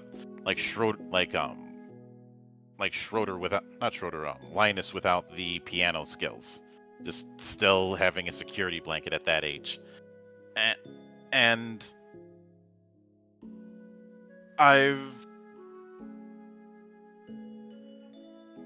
This may sound a bit odd, and there is a method to the madness. I think more people should have gotten into some form of sport at a young age, because I think the part of the reason I wasn't able to be as complacent was my time with either sports or martial arts, or something where there is that degree of competitiveness. You know, where you can't rest on your laurels because someone else is going to overtake you. That's the thing. I guess that's true. Random Theodore, I don't think I've ever mentioned it before. I was boxing for a lot of time. I'm very heavy category. I boxed my fair share. my fair share, and that was the thing that kind of made me realize that if I become complacent with what I have, I will not be given anything further than what I have right now. And this is not it was not something I was accepting and ready to like just take, right? It's just like I want to win, right? Maybe I'm not the most competitive person in the world, even with the boxing stuff, but it kind of flew itself into a different quality that I think we share between each other, me and you, Mildra, is that I look at everything as something to be tried, something to be tested, something to be curious, something to be discovered, right? I don't sit there and like, oh, I have these games and I play, and I have this project I'm making, right? I will proceed to do this until the end of time, right? No, I will do this, right? But I also want to try this and this and that, right? I want to also try to see how this functions. I sat down for 5 days to fight with the fucking Bilibili site in order to get the full ID authentication, to be able to get into the site and be able to play the game, right? Because I was curious to test how this what exactly is the deal with them. Basically, I was curious what was the deal with them, what was the deal with the game, and I got in, and I got my curiosity satiated, so to speak, and I will continue playing that game as well because it was enjoyable, right? So I see a game called Outgunned, and I imagine in my brain several ideas that I immediately want to try, and I go ahead and do that. I will note, when it comes to Outgunned, I always recommend that people not just dive into it, but also dive into the sister book that it has called Action Flicks. I have all the books. Action Flicks. Yeah. I have Action Flicks. I have World of Killers, and I have Core rulebook. Mm-hmm. Yeah, and I will admit that if I do run Outgunned, what the source material that I'm probably going to steal from is a little bit unorthodox. Because I use the framing device of the old Mission Impossible TV series as an excuse to get a bunch of different people together in one spot. Especially since I always loved the whole this message will self-destruct in 5 seconds thing. I mean, it's a classic. Mm-hmm. But if everybody has some variety of understanding of doing a action movie, and Outgunned certainly fits that.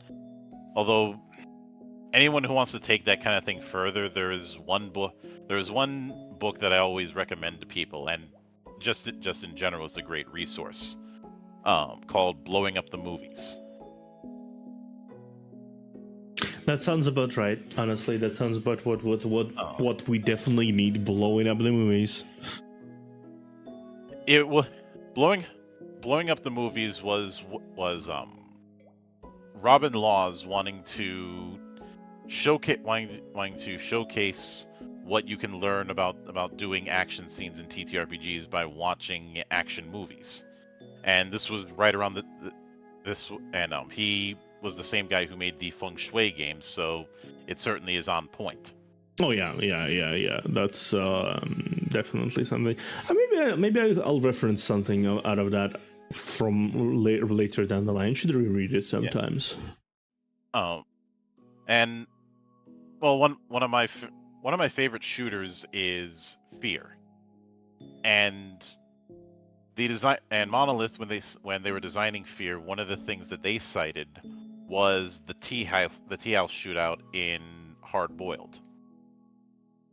And if you've seen that movie, it's not just a case where there's like a few bullet holes here and there on different walls. No, the whole it was place mashed. Is getting trashed. It was absolutely fucking mashed. Yeah, I mean, you've got tea sets getting destroyed and spraying their contents all over the place. You've got all the smoke from all of the gunfire in this confined area. You have the furniture getting torn to shreds. Oh yeah. It's destruction at its purest. Mm-hmm. And I think bringing that kind of descriptiveness is something that can be done in role-playing games, but it can't be done if you think that you have to do this original 4 classes and pretend like it's 1976 until the end of time. And you know how we've talked about that whole tradition thing? Yeah. Now I don't have any proof of this, but I've always suspected that the reason Dragon Quest lost a lot of footing over the years was because it didn't change. And other games that were doing something similar to it but did introduce changes were able to take advantage. Welcome, Tornado, by the way. We got new people coming in. Hello. Yep. Yeah. Hello there. Hello there. But yeah, that's basically actually it. I feel like even the producer of the Final Fantasy XIV, the guy who also worked on Dragon Quest before, Yoshida-san, right? And that's his name. He also said something similar to that kind when talking about the entire history of Square Enix. In certain level after the reboot of Final Fantasy XIV, is that they had the same thing we had been talking. I said I hated aluminium and my Coke can exploded when I tried to open it. Wow. But yeah, like the same thing infected this big corporation that we talked about this entire time. The pride that they were the best in the industry at some point in terms of graphics, in terms of coding, in terms of everything. But in fact, the fact of the matter is that they were using outdated tools, outdated ways of doing things, outdated everything, right? But they still had that pride that they're like the best ever, like the best in the industry. They did everything. They were stuck in the past in a way. And Dragon Quest, and Dragon Quest was like the primary, like almost victim of that. Yeah,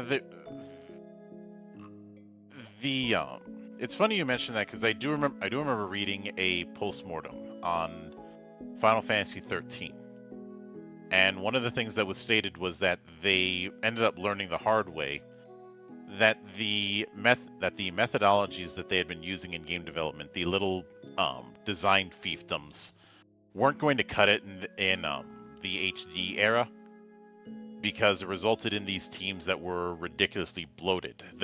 As well as the fact that every team was doing their own cool thing, and each separate thing was separately maybe cool, right?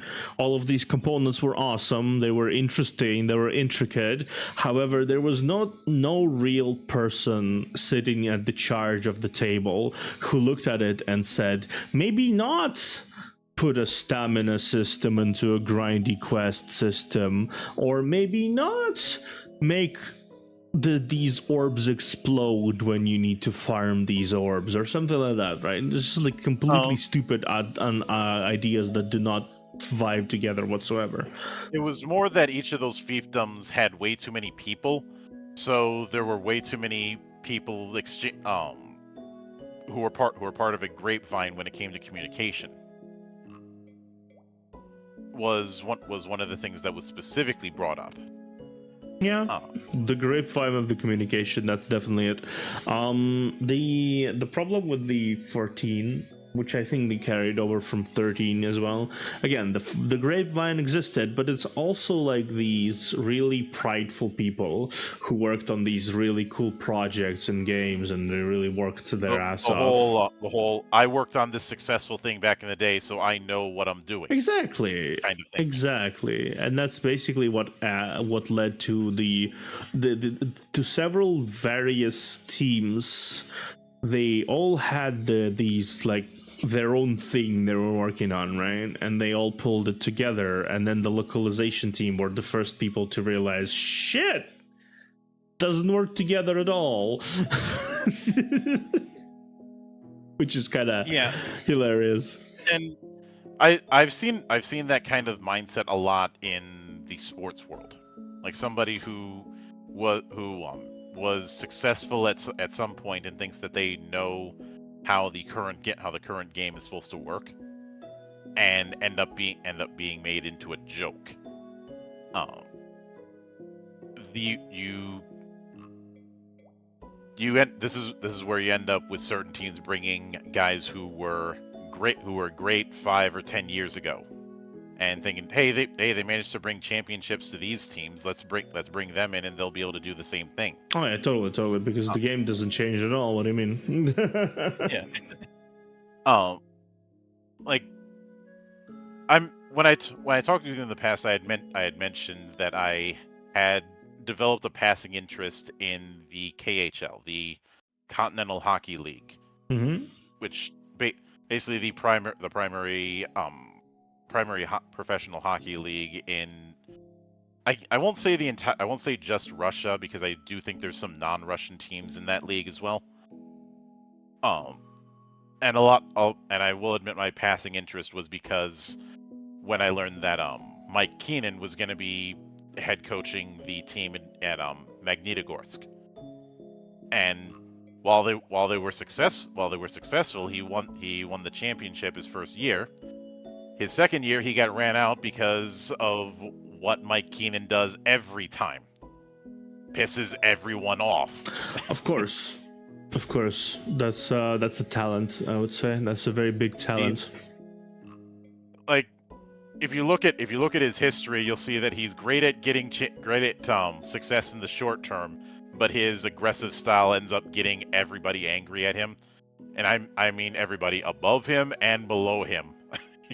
He manages to piss off players, coaches, general managers, owners, everybody. Then he ends up fucking off to another team and repeating the process. That's how it was for decades.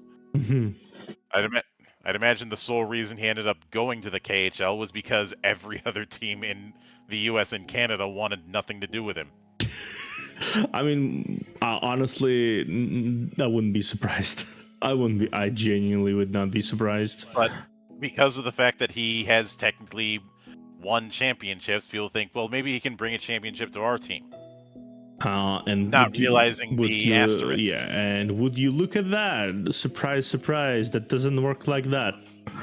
No. And you end up with that same issue of the whole.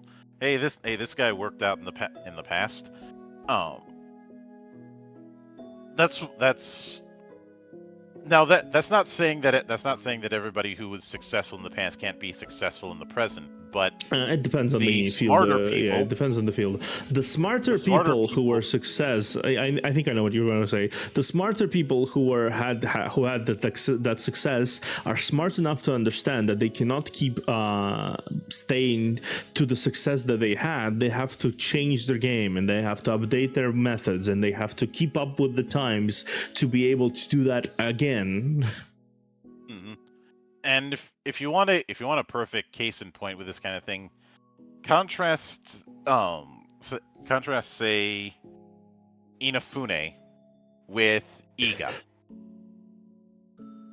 Now, putting aside the shenanigans that happened with the respective Kickstarters, you have one person who was just dead set on proving his former employers wrong. And was very vocal about that. The whole reason Bloodstain became a thing was because Konami told him that a traditional Castlevania would not work in the current market. And he instead said, of just, "I'd bet." yeah, pretty much. And whereas with Inafune, he even before Mighty Number 9, he was having this attitude of being extremely critical about Japanese game development at the time. But the thing is that he and there were a bunch of side projects that were being developed right around the same time, like a TV show, the Redash thing, and a bunch of other stuff that wasn't necessary. And the results spoke for itself. Although if somebody wants the best breakdown of Mighty Number 9, I recommend the video by Game Soup, since they broke it down from a game developer perspective. Mm-hmm. And made some insights that I don't see as many people making. But I can, speaking for myself, when it comes to the design of things like FF Legend, I mentioned this during the Q&A, but one of the major things was I wanted a FF RPG that could be just as viable for people who grew up with 7 as grew up with 3. Yeah. I had my fair share of reading material, by the way, which I did take my time kind of getting acquainted a little bit. And I do think that this is absolutely correct. That's what I like about in certain systems. I like when a system is not particularly maybe tied around a singular, like, you need to do this specifically. This is like a League of Legends TTRPG made specifically in Zion and nowhere else, right? But like, also it has a specific setting, obviously, but like you can use any other settings from Final Fantasy series and that'd be fine, or make up your own thing and that'd be also fine. And I like that, right? It doesn't necessarily jam you in a single like box per se, but also doesn't leave you just there standing gasping for air of what the fuck am I supposed to do here, huh? So it's kind of like, it's nice. It's a nice middle ground between everything. Yeah. Can I just say how interesting it was that we did not even agree on the whole topic of the conversation, but it just sort of naturally came under the umbrella of Pride and its its effect on the gaming industry, TTRPG industry, and any entertainment industry as a whole, and any hobby whatsoever, honestly, because it's genuinely like everything we talked about is somehow related to the whole issue at hand, which we didn't even coordinate in advance. Honestly, I've been like half asleep for the last 2 hours. whereas I'm not gonna say that I don't sleep at all, but whenever I'm performing, I'm in the mindset of I am on. I mean, honestly, that's why I exist to this point, because I am on. Like, I would be probably face planting the keyboard if I'm not streaming right now. And you can't really tell that I'm falling asleep beside my like mimic and occasional slurred word. Yeah, I remember hearing a story about how guys like Ozzy Osbourne and Mick Jagger are like two completely different people once they get on stage.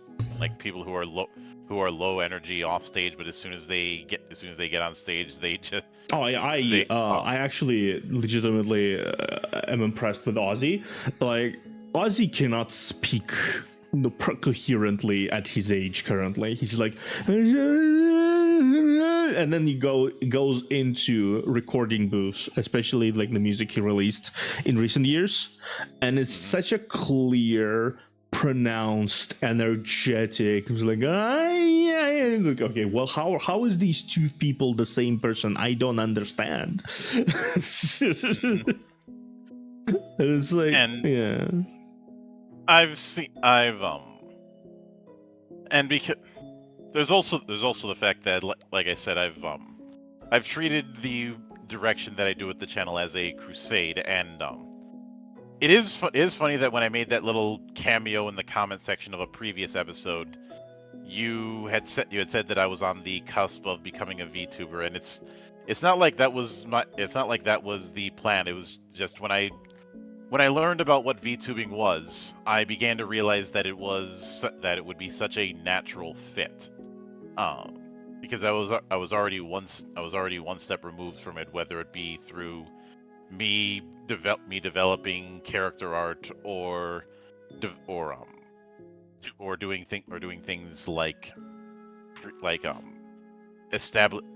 I won't say establishing lore in the traditional sense, but there is the whole thing with the temple. There is the whole thing of being the monk, having the nickname of the ice dragon in some places, having that theme of keeping cool and preferring colder climates. Honestly, most of that VTuber lore kind of sort of manifests through those exact things, and a lot of those are effectively references to. Hello, Zero Snake. A lot of it is just references to your content as a whole, and it's usually built from audience interaction, others interaction. You are already one step ahead because you have 10 years of that. Yeah. And even before that, I used to do schools where I would teach people how to play TTRPGs. Much to the chagrin of certain teachers, Of course. especially one who, when I was running a game of Dragonlance 5th Age, and they were like, no card playing. So, being the smartass that I was, I brought in Yahtzee the next week. Hey, you said no card playing. Yahtzee uses dice. Perfect. That's such a sneaky sneak. Well, I mean, it's no less sneak than submitting a research paper that's completely mirror written because it was April Fool's Day. You know what? Fair. That's fair. That's entirely fair. Honestly, that's entirely fair. But it is funny that that a lot of, as far as whenever I've done interviews on my channel, I never really have a quote unquote plan. I have a few bullet points I keep in my head, and it's kind of funny that same energy developed here. Because I'm pretty sure you didn't have a set plan either. I didn't have a set plan either. I wanted to talk about the general vibes I felt when it comes to TTRPG systems and whatnot, and ultimately it kind of revolved around the entirety about pride in the entertainment industry and how much it sucks. Well, the thing is something that I learned when it came to doing research is that it's never a vacuum.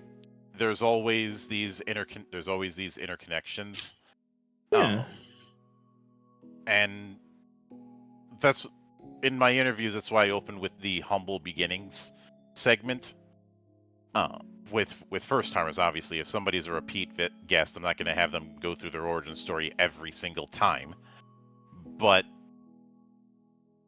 it's a foundational part of the chain of events that led to them crossing over into being a player, then possibly a GM, or starting out as forever GM, and then eventually crossing the threshold into designing their own stuff. Yeah. It's a nice little pipeline. It is. And in that same vein, there's always some other bit of media that led them to TTRPGs. So I can't really look at TTRPGs themselves in a vacuum, because I've had countless stories of people getting into it because they were a fan of, say, Lord of the Rings, or they were a fan of Harry Potter, or they were a fan of this or that fantasy manga or anime, or what, or even stuff outside the matter. Or in the case of 6083, you have somebody who played D&D once and then conjured up what they thought a TTRPG would be like, completely divorced from that. I mean, it's interesting. It's always really interesting to see how these games, how these people connect to the genre in a way. Like, I guess it's not even a genre as much as it's just like how do you like call it? It's not even a genre. It's a type of play, I would say, type of something. But yeah, it's interesting to see how like it connects to things you don't really expect to connect to. You don't really expect it to be connected to. Let's say it like that. and then it all turns back to the start, which kind of nice full round we went there. Yeah, I suppose an example would be, I always thought the way bards were designed was a bit odd, and then I realized after doing my research that it's taking a lot from the Pied Piper of Hamelin and Nordic priests or skalds or Celtic priests, and then things started to make sense. Or the reason the monk is the way it is because it wasn't drawing from Shaolin monks or anything like that, but rather the Destroyer series of novels. And then things started to fall into place. Yeah. And there's a lot of these kind of little references and little like callbacks to things that I'm pretty sure the developers of themselves were either aware of entirely, or maybe not even like fully consciously aware of that they chose this because of that and that. Right? There can be also a possibility of that, which is also fascinating, right? When you look at it and is it this reference? You go, no, it's not. Yeah, yes, it is. Fuck. That kind of moment happens sometimes. Definitely. Oh yeah. And you're just like, is it intentional? Is it not intentional? Who knows? It doesn't matter at this point. Nice. And yeah. Because of that, you end up with this interesting interconnected web, and connecting the dots is something I will always find fascinating, especially when you're confronted with a particular puzzle. Oh, yeah. And how you like the pride thing that we've talked about. Because it'd be very easy to say, oh, you've got a bunch of designers who are too prideful.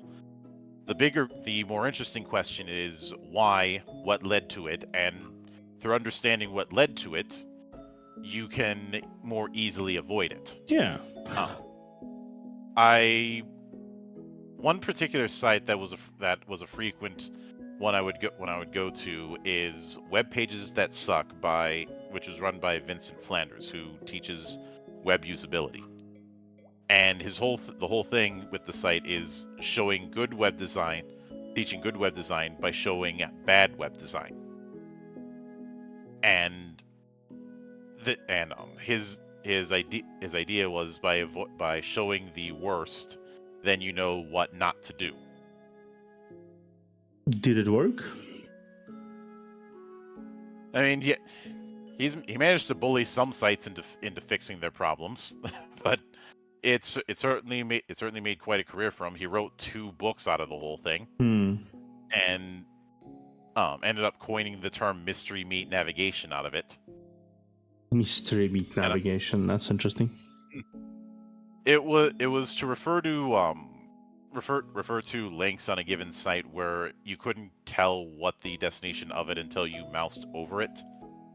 It was a nod to that weird ass mystery meat that was in school lunches that we are better served not knowing how that meat got made or what the components were. You know, the whole you don't want to go back and see how the sausage is made. Cannot relate to that. No. Well, I I've been in the back of those places seeing how certain foods get made. No. It's just like I cannot relate because okay, so Russian thing is homemade food in lunches. Yeah. We always had this fucking this one grandma, always around, always cooking food, and it's just like it's not one of those like super big like so many people. It's not even like a conveyor. It was just like you get a plate, you get several plates with like soup and shit, and you just come and sit, eat, and that's that. It was really kind of weirdly rustic in terms of like our school food, like very rustic. Like yeah, I can get that. There's everybody knows that one relative who insists that you haven't had enough on your plate. Yeah, exactly. It's just like not to be stereotypically Asian, but hi, you're not eating enough. That was this thing happening. Yeah, I'm no exception. Yeah. Although if anything they had to get on my case about eating too fast because of some of the short lunch times that I had to deal with. True. So I had to spend half a year learning to slow the fuck down. I still haven't learned to slow the fuck down. Although an easy way for them to slow me down was by making stuff really spicy. That has the opposite effect on me. Yeah. Well, like when I say really spicy, I'm talking like ghost pepper shit. Oh, nice. But the thing is that when it comes to obviously I don't intend for FF Legend to be the last game project that I ever do, and learning the pitfalls from other folks in terms of game development or just supporting a game community is something that is a pitfall that I want to avoid when it comes to the whole pride thing. Yeah, honestly. I feel like the main recipe to avoid that pride issue of consuming yourself is just not allowing yourself to get stuck in your own head. In terms of like how you want to do things and how you want to, it's very hard for people these days because people communicating is something I don't really see as much anymore, even though we're in the most communicated area of our entire existence where we can communicate easily with anyone anywhere. People still don't communicate because reasons. And communication and admitting you're wrong and all of that seems to be an incredibly difficult task for anyone involved. So people get stuck in their own heads. They try to do everything by themselves, and they get it stuck in their heads that they're just no better than everyone else, and that just leads to Suicide Squad Kill the Justice League.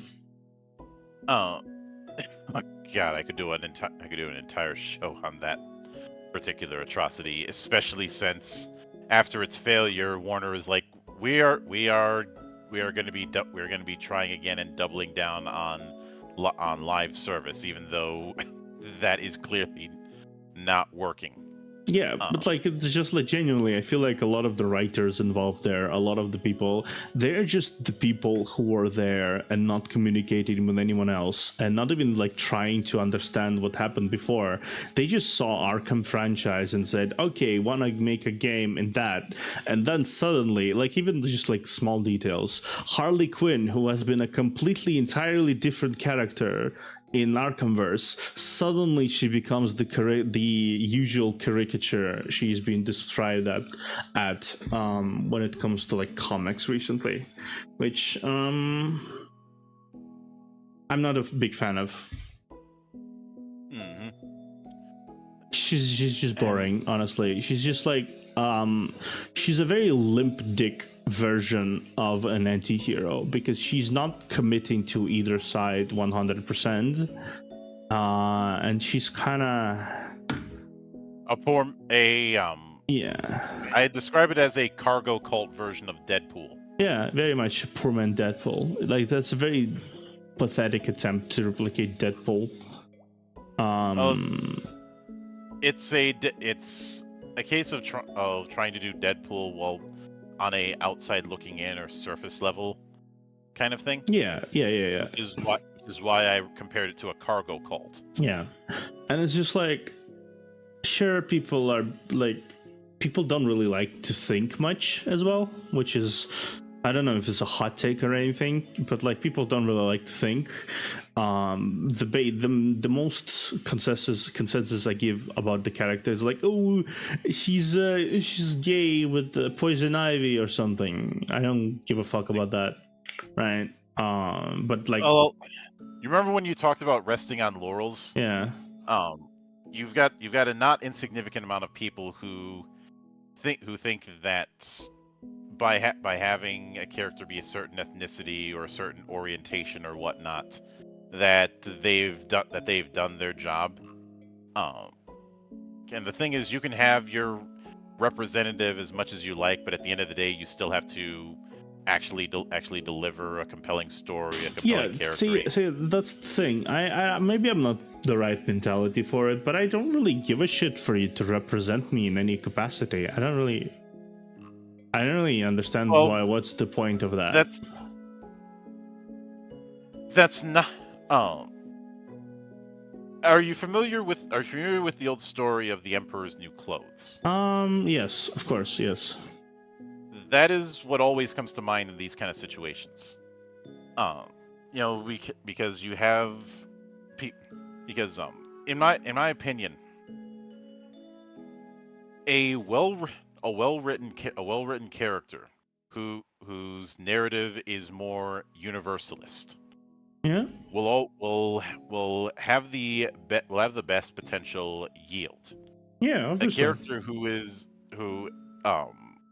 more designed around their ethnicity or their orientation or their minority status is only ever going to appeal to a much smaller niche. And if you want to focus on that smaller niche, that's fine.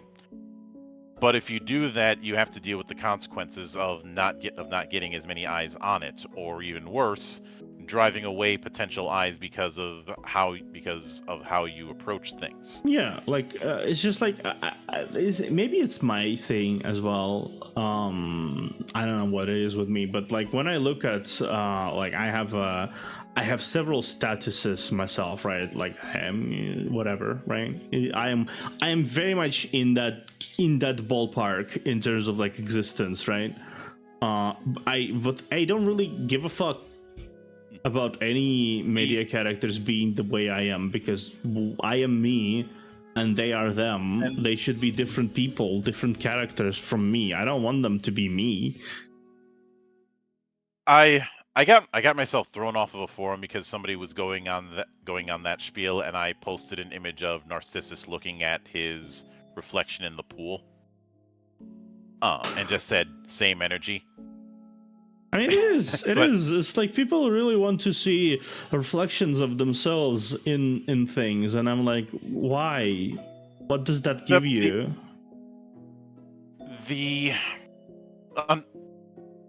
you can certainly do that, but you do have to deal with the consequences. Like if you're because you're essentially making a Mary Sue. Effectively, yeah. And the thing is, the original Mary Sue from A Trekkie's Tale was a do not do this kind of satire of fan fiction in the Menagerie Star Trek fanzine. And the important thing is I'll use my own case as an example. One of my favorite comic book characters at a young age was I was very much a big Spider-Man kid. Mm-hmm. Not which should not come as much of a surprise. Not a surprise, But no. it had to do with more universalist traits of the character that drew me to them. As much as I enjoyed I really enjoy Blade, but it wasn't because of a shared ethnicity that I enjoyed. It's because I enjoy the kit that he brought. I enjoyed the backstory, and I especially enjoyed his portrayal by Snipes. Even if it's a complete reimagining of the character. I'd say the numerous people who are fans of say Batman it's in a similar vein. None of them are rich, but if anything, trying to there's been attempts to try and take away the money to try and make him more relatable, and it doesn't work. It never will work. Well, yeah. The things that draw people to characters, whether or not they're traits that they themselves share, is irrelevant to a story that has a universal appeal. Yeah. When we did the reconstruction of the Star Wars sequels for Geek Watch, I know that a lot of people made a big deal about Finn's ethnicity, but the approach that we took instead with Finn was personality-wise, he's a good soldier. He's very good at what tasks you put him to. His problem was he does not have a strong sense of his own initiative. Yeah, I definitely could see the same thing happening. Is that was in contrast with our version of Rey, who very much has no problem taking her own initiative. The problem is she has a bit of an Atlas complex, thinking that she has to do everything herself. Yeah. I think the thing is, definitely, there was some small glimpses of good ideas in there. I think, especially in the first movie, I would say, right?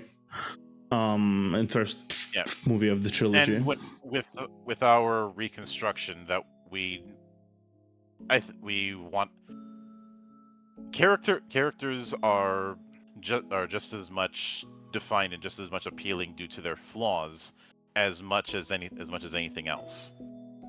Yeah, and people are not willing to write flaws for their characters these days because it's like, oh, she's too kind or she is too and it's like but on the flip side, it then ends up being an ironic sense of an irony in that by trying to not write any flaws, they basically turn her or him into one huge walking flaw. Like it happened with like someone like Captain Marvel, where it's just like, oh, I'm perfect and everything, but then she threatens a guy, and then she's a complete bitch to everyone who she actually comes into contact with. Yeah, and I will note, Captain Marvel is another entry that we gave the reconstruction treatment to, and the big flaw that we ended up going with was by recontextualizing that chip. it's not a control chip. It was a power limiter because she had no concept of a volume switch with her powers. Well, In other words, it was go all the way to 11 or go at 0. makes sense, no? And it was a reinforcement of the fact that she was way too much of a hothead. Yeah, way too much of a hothead, way too reckless, way too kind of like, I can do this, whatever, kind of thing. Yeah, and if I was writing a screenplay, I would have had it that recklessness ended up wrecking a whole city block. Wasn't not intentionally, but that reckless use of abilities ends up creating more problems than it solves. Yeah. Is the central principle there. Yep. And the thing, and again, I'm not saying that I'm not going to be arrogant and say that I'm a better writer or something like that. Oh, of course not. But like, there's merit in writing these stories of how you would reimagine certain things, because there's always a merit of putting your own fresh spin onto it, even if the original one is like not that great in your opinion, right? It might be good in someone else's opinion, but like I will note that being bad is not enough to warrant a reconstruction. The being bad just means you're bad. Being lost potential, I feel like that's the most important aspect of being warranted for something like, oh, let's reconstruct and see if we can bring out this lost potential hidden somewhere deep within. Like the most recent reconstruction that we did was on The Mandalorian. And the key thing that we ended up doing was shifting it 2,000 years in the future, going a bit of a sword and sorcery meets Old West kind of approach, and more of an emphasis on the Outer Rims as this untamed frontier that's managed by a lot of petty kings. Of course.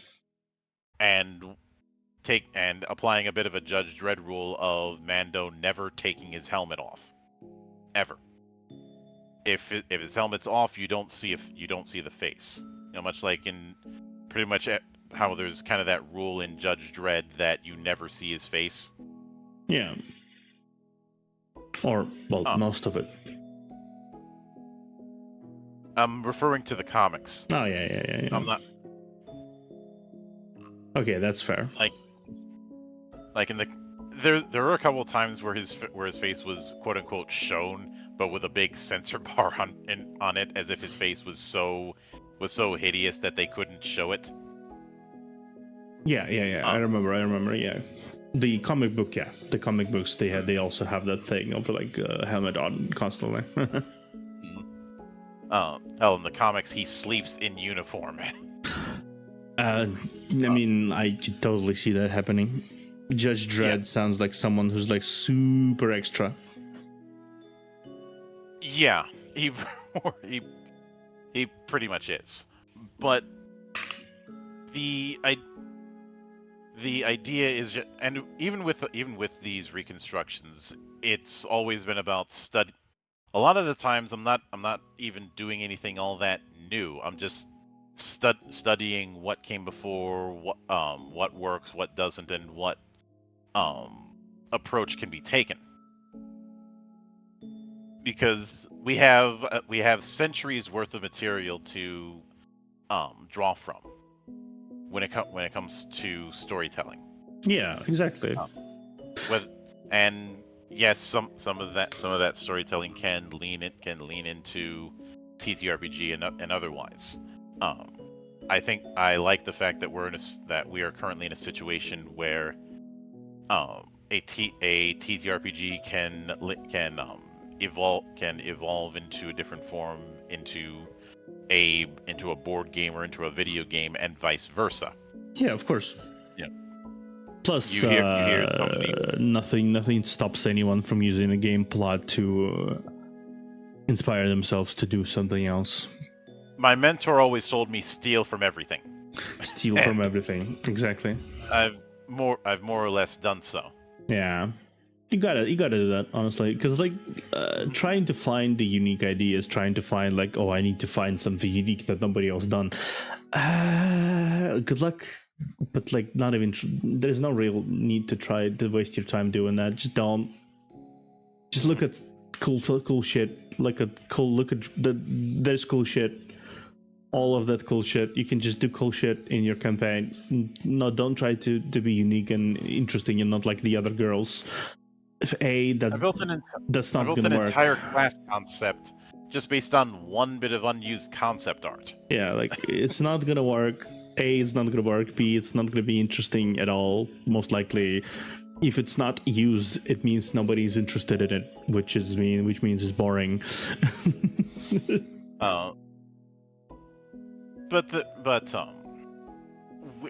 If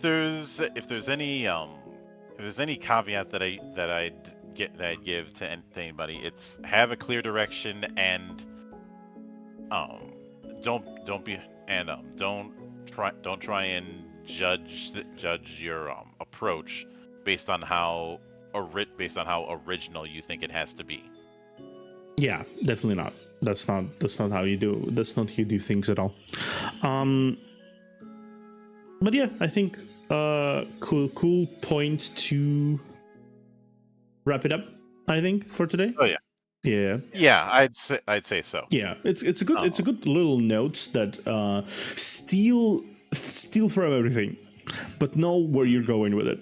Like maybe not put Judge Dredd and Kasumi-chan from School Wars or something together in, no matter how fun it may sound, probably a little tonally different. Just a little. Just a tiny bit, yeah. So maybe not consider doing that. Just like cohesion, just like don't get stuck in your head. And talk with your players. Goddamn, talk with your players. The thing is, I think one last thing I want to say is that, and you probably noticed as well, when you do campaigns that are original and you talk to your players about what kind of backstory they want, it most often ends up being they say some shit and you said in your head, I didn't have that. I now have that.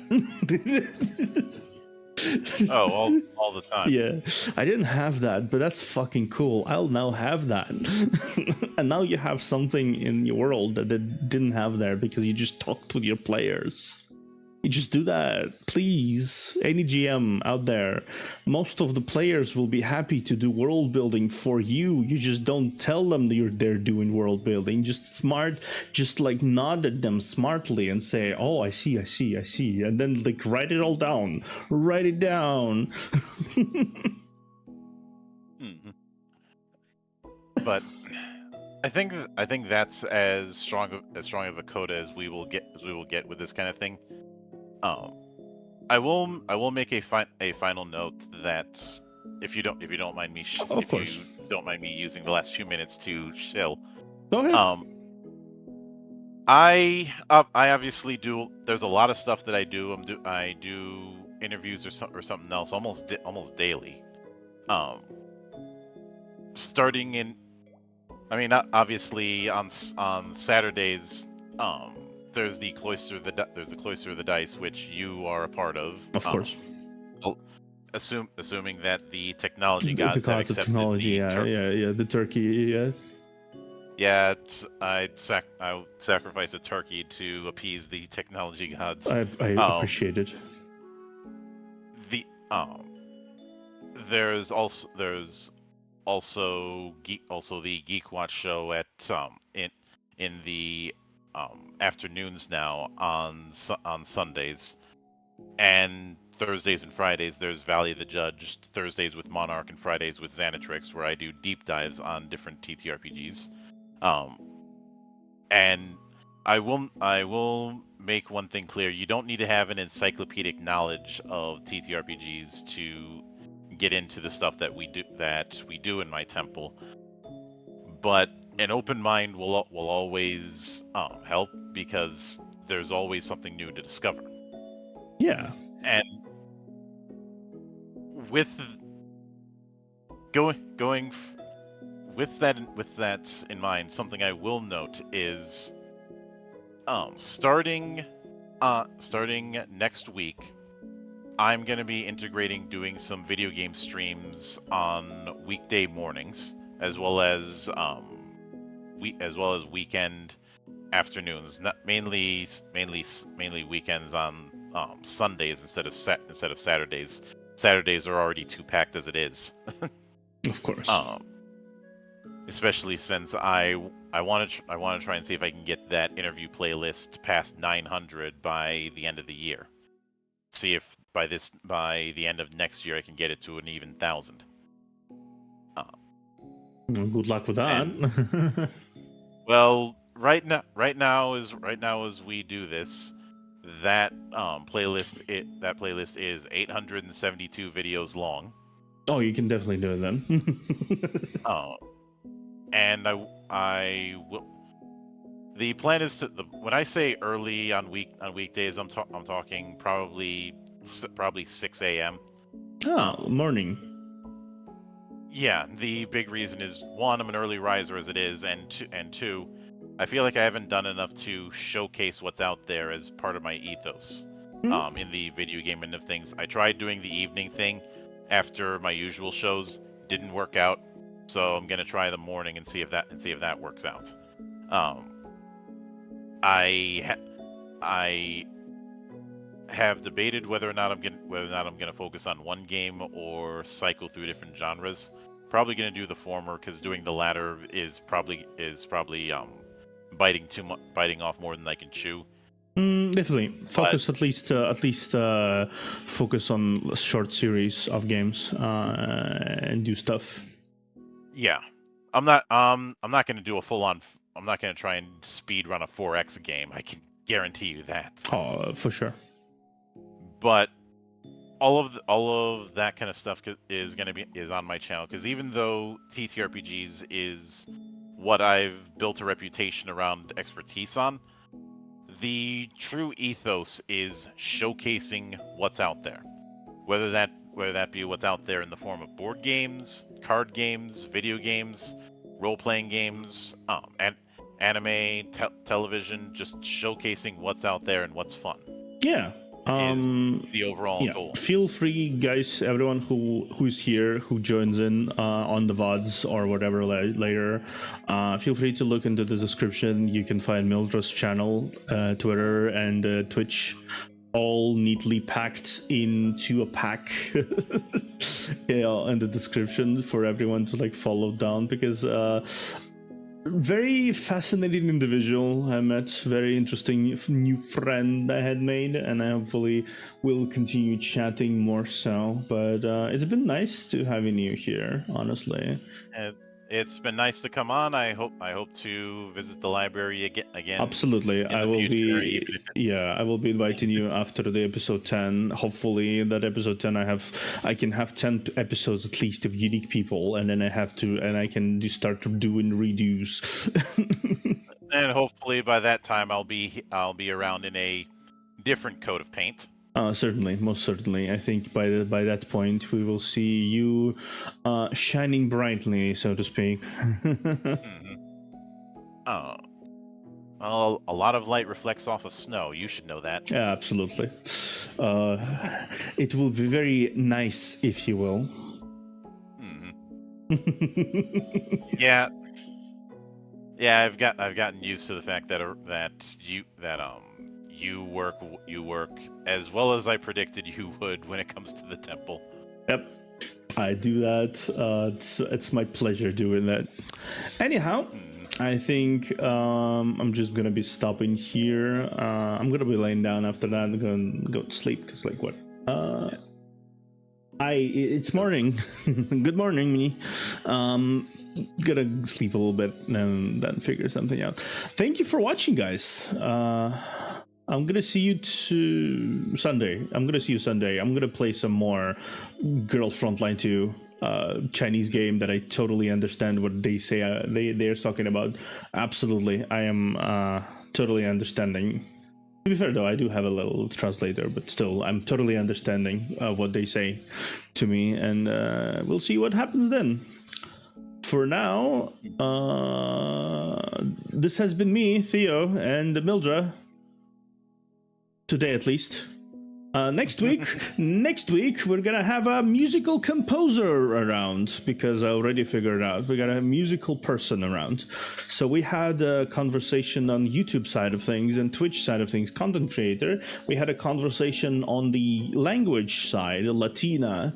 And now we're gonna have a conversation with TTRPG side, with you, Mildra. And the fourth episode will be a completely uniquely approach. We'll be having a musical number, so to speak, under number 4, and then we'll see maybe some more unique themes that get added as the episodes come closer to 10.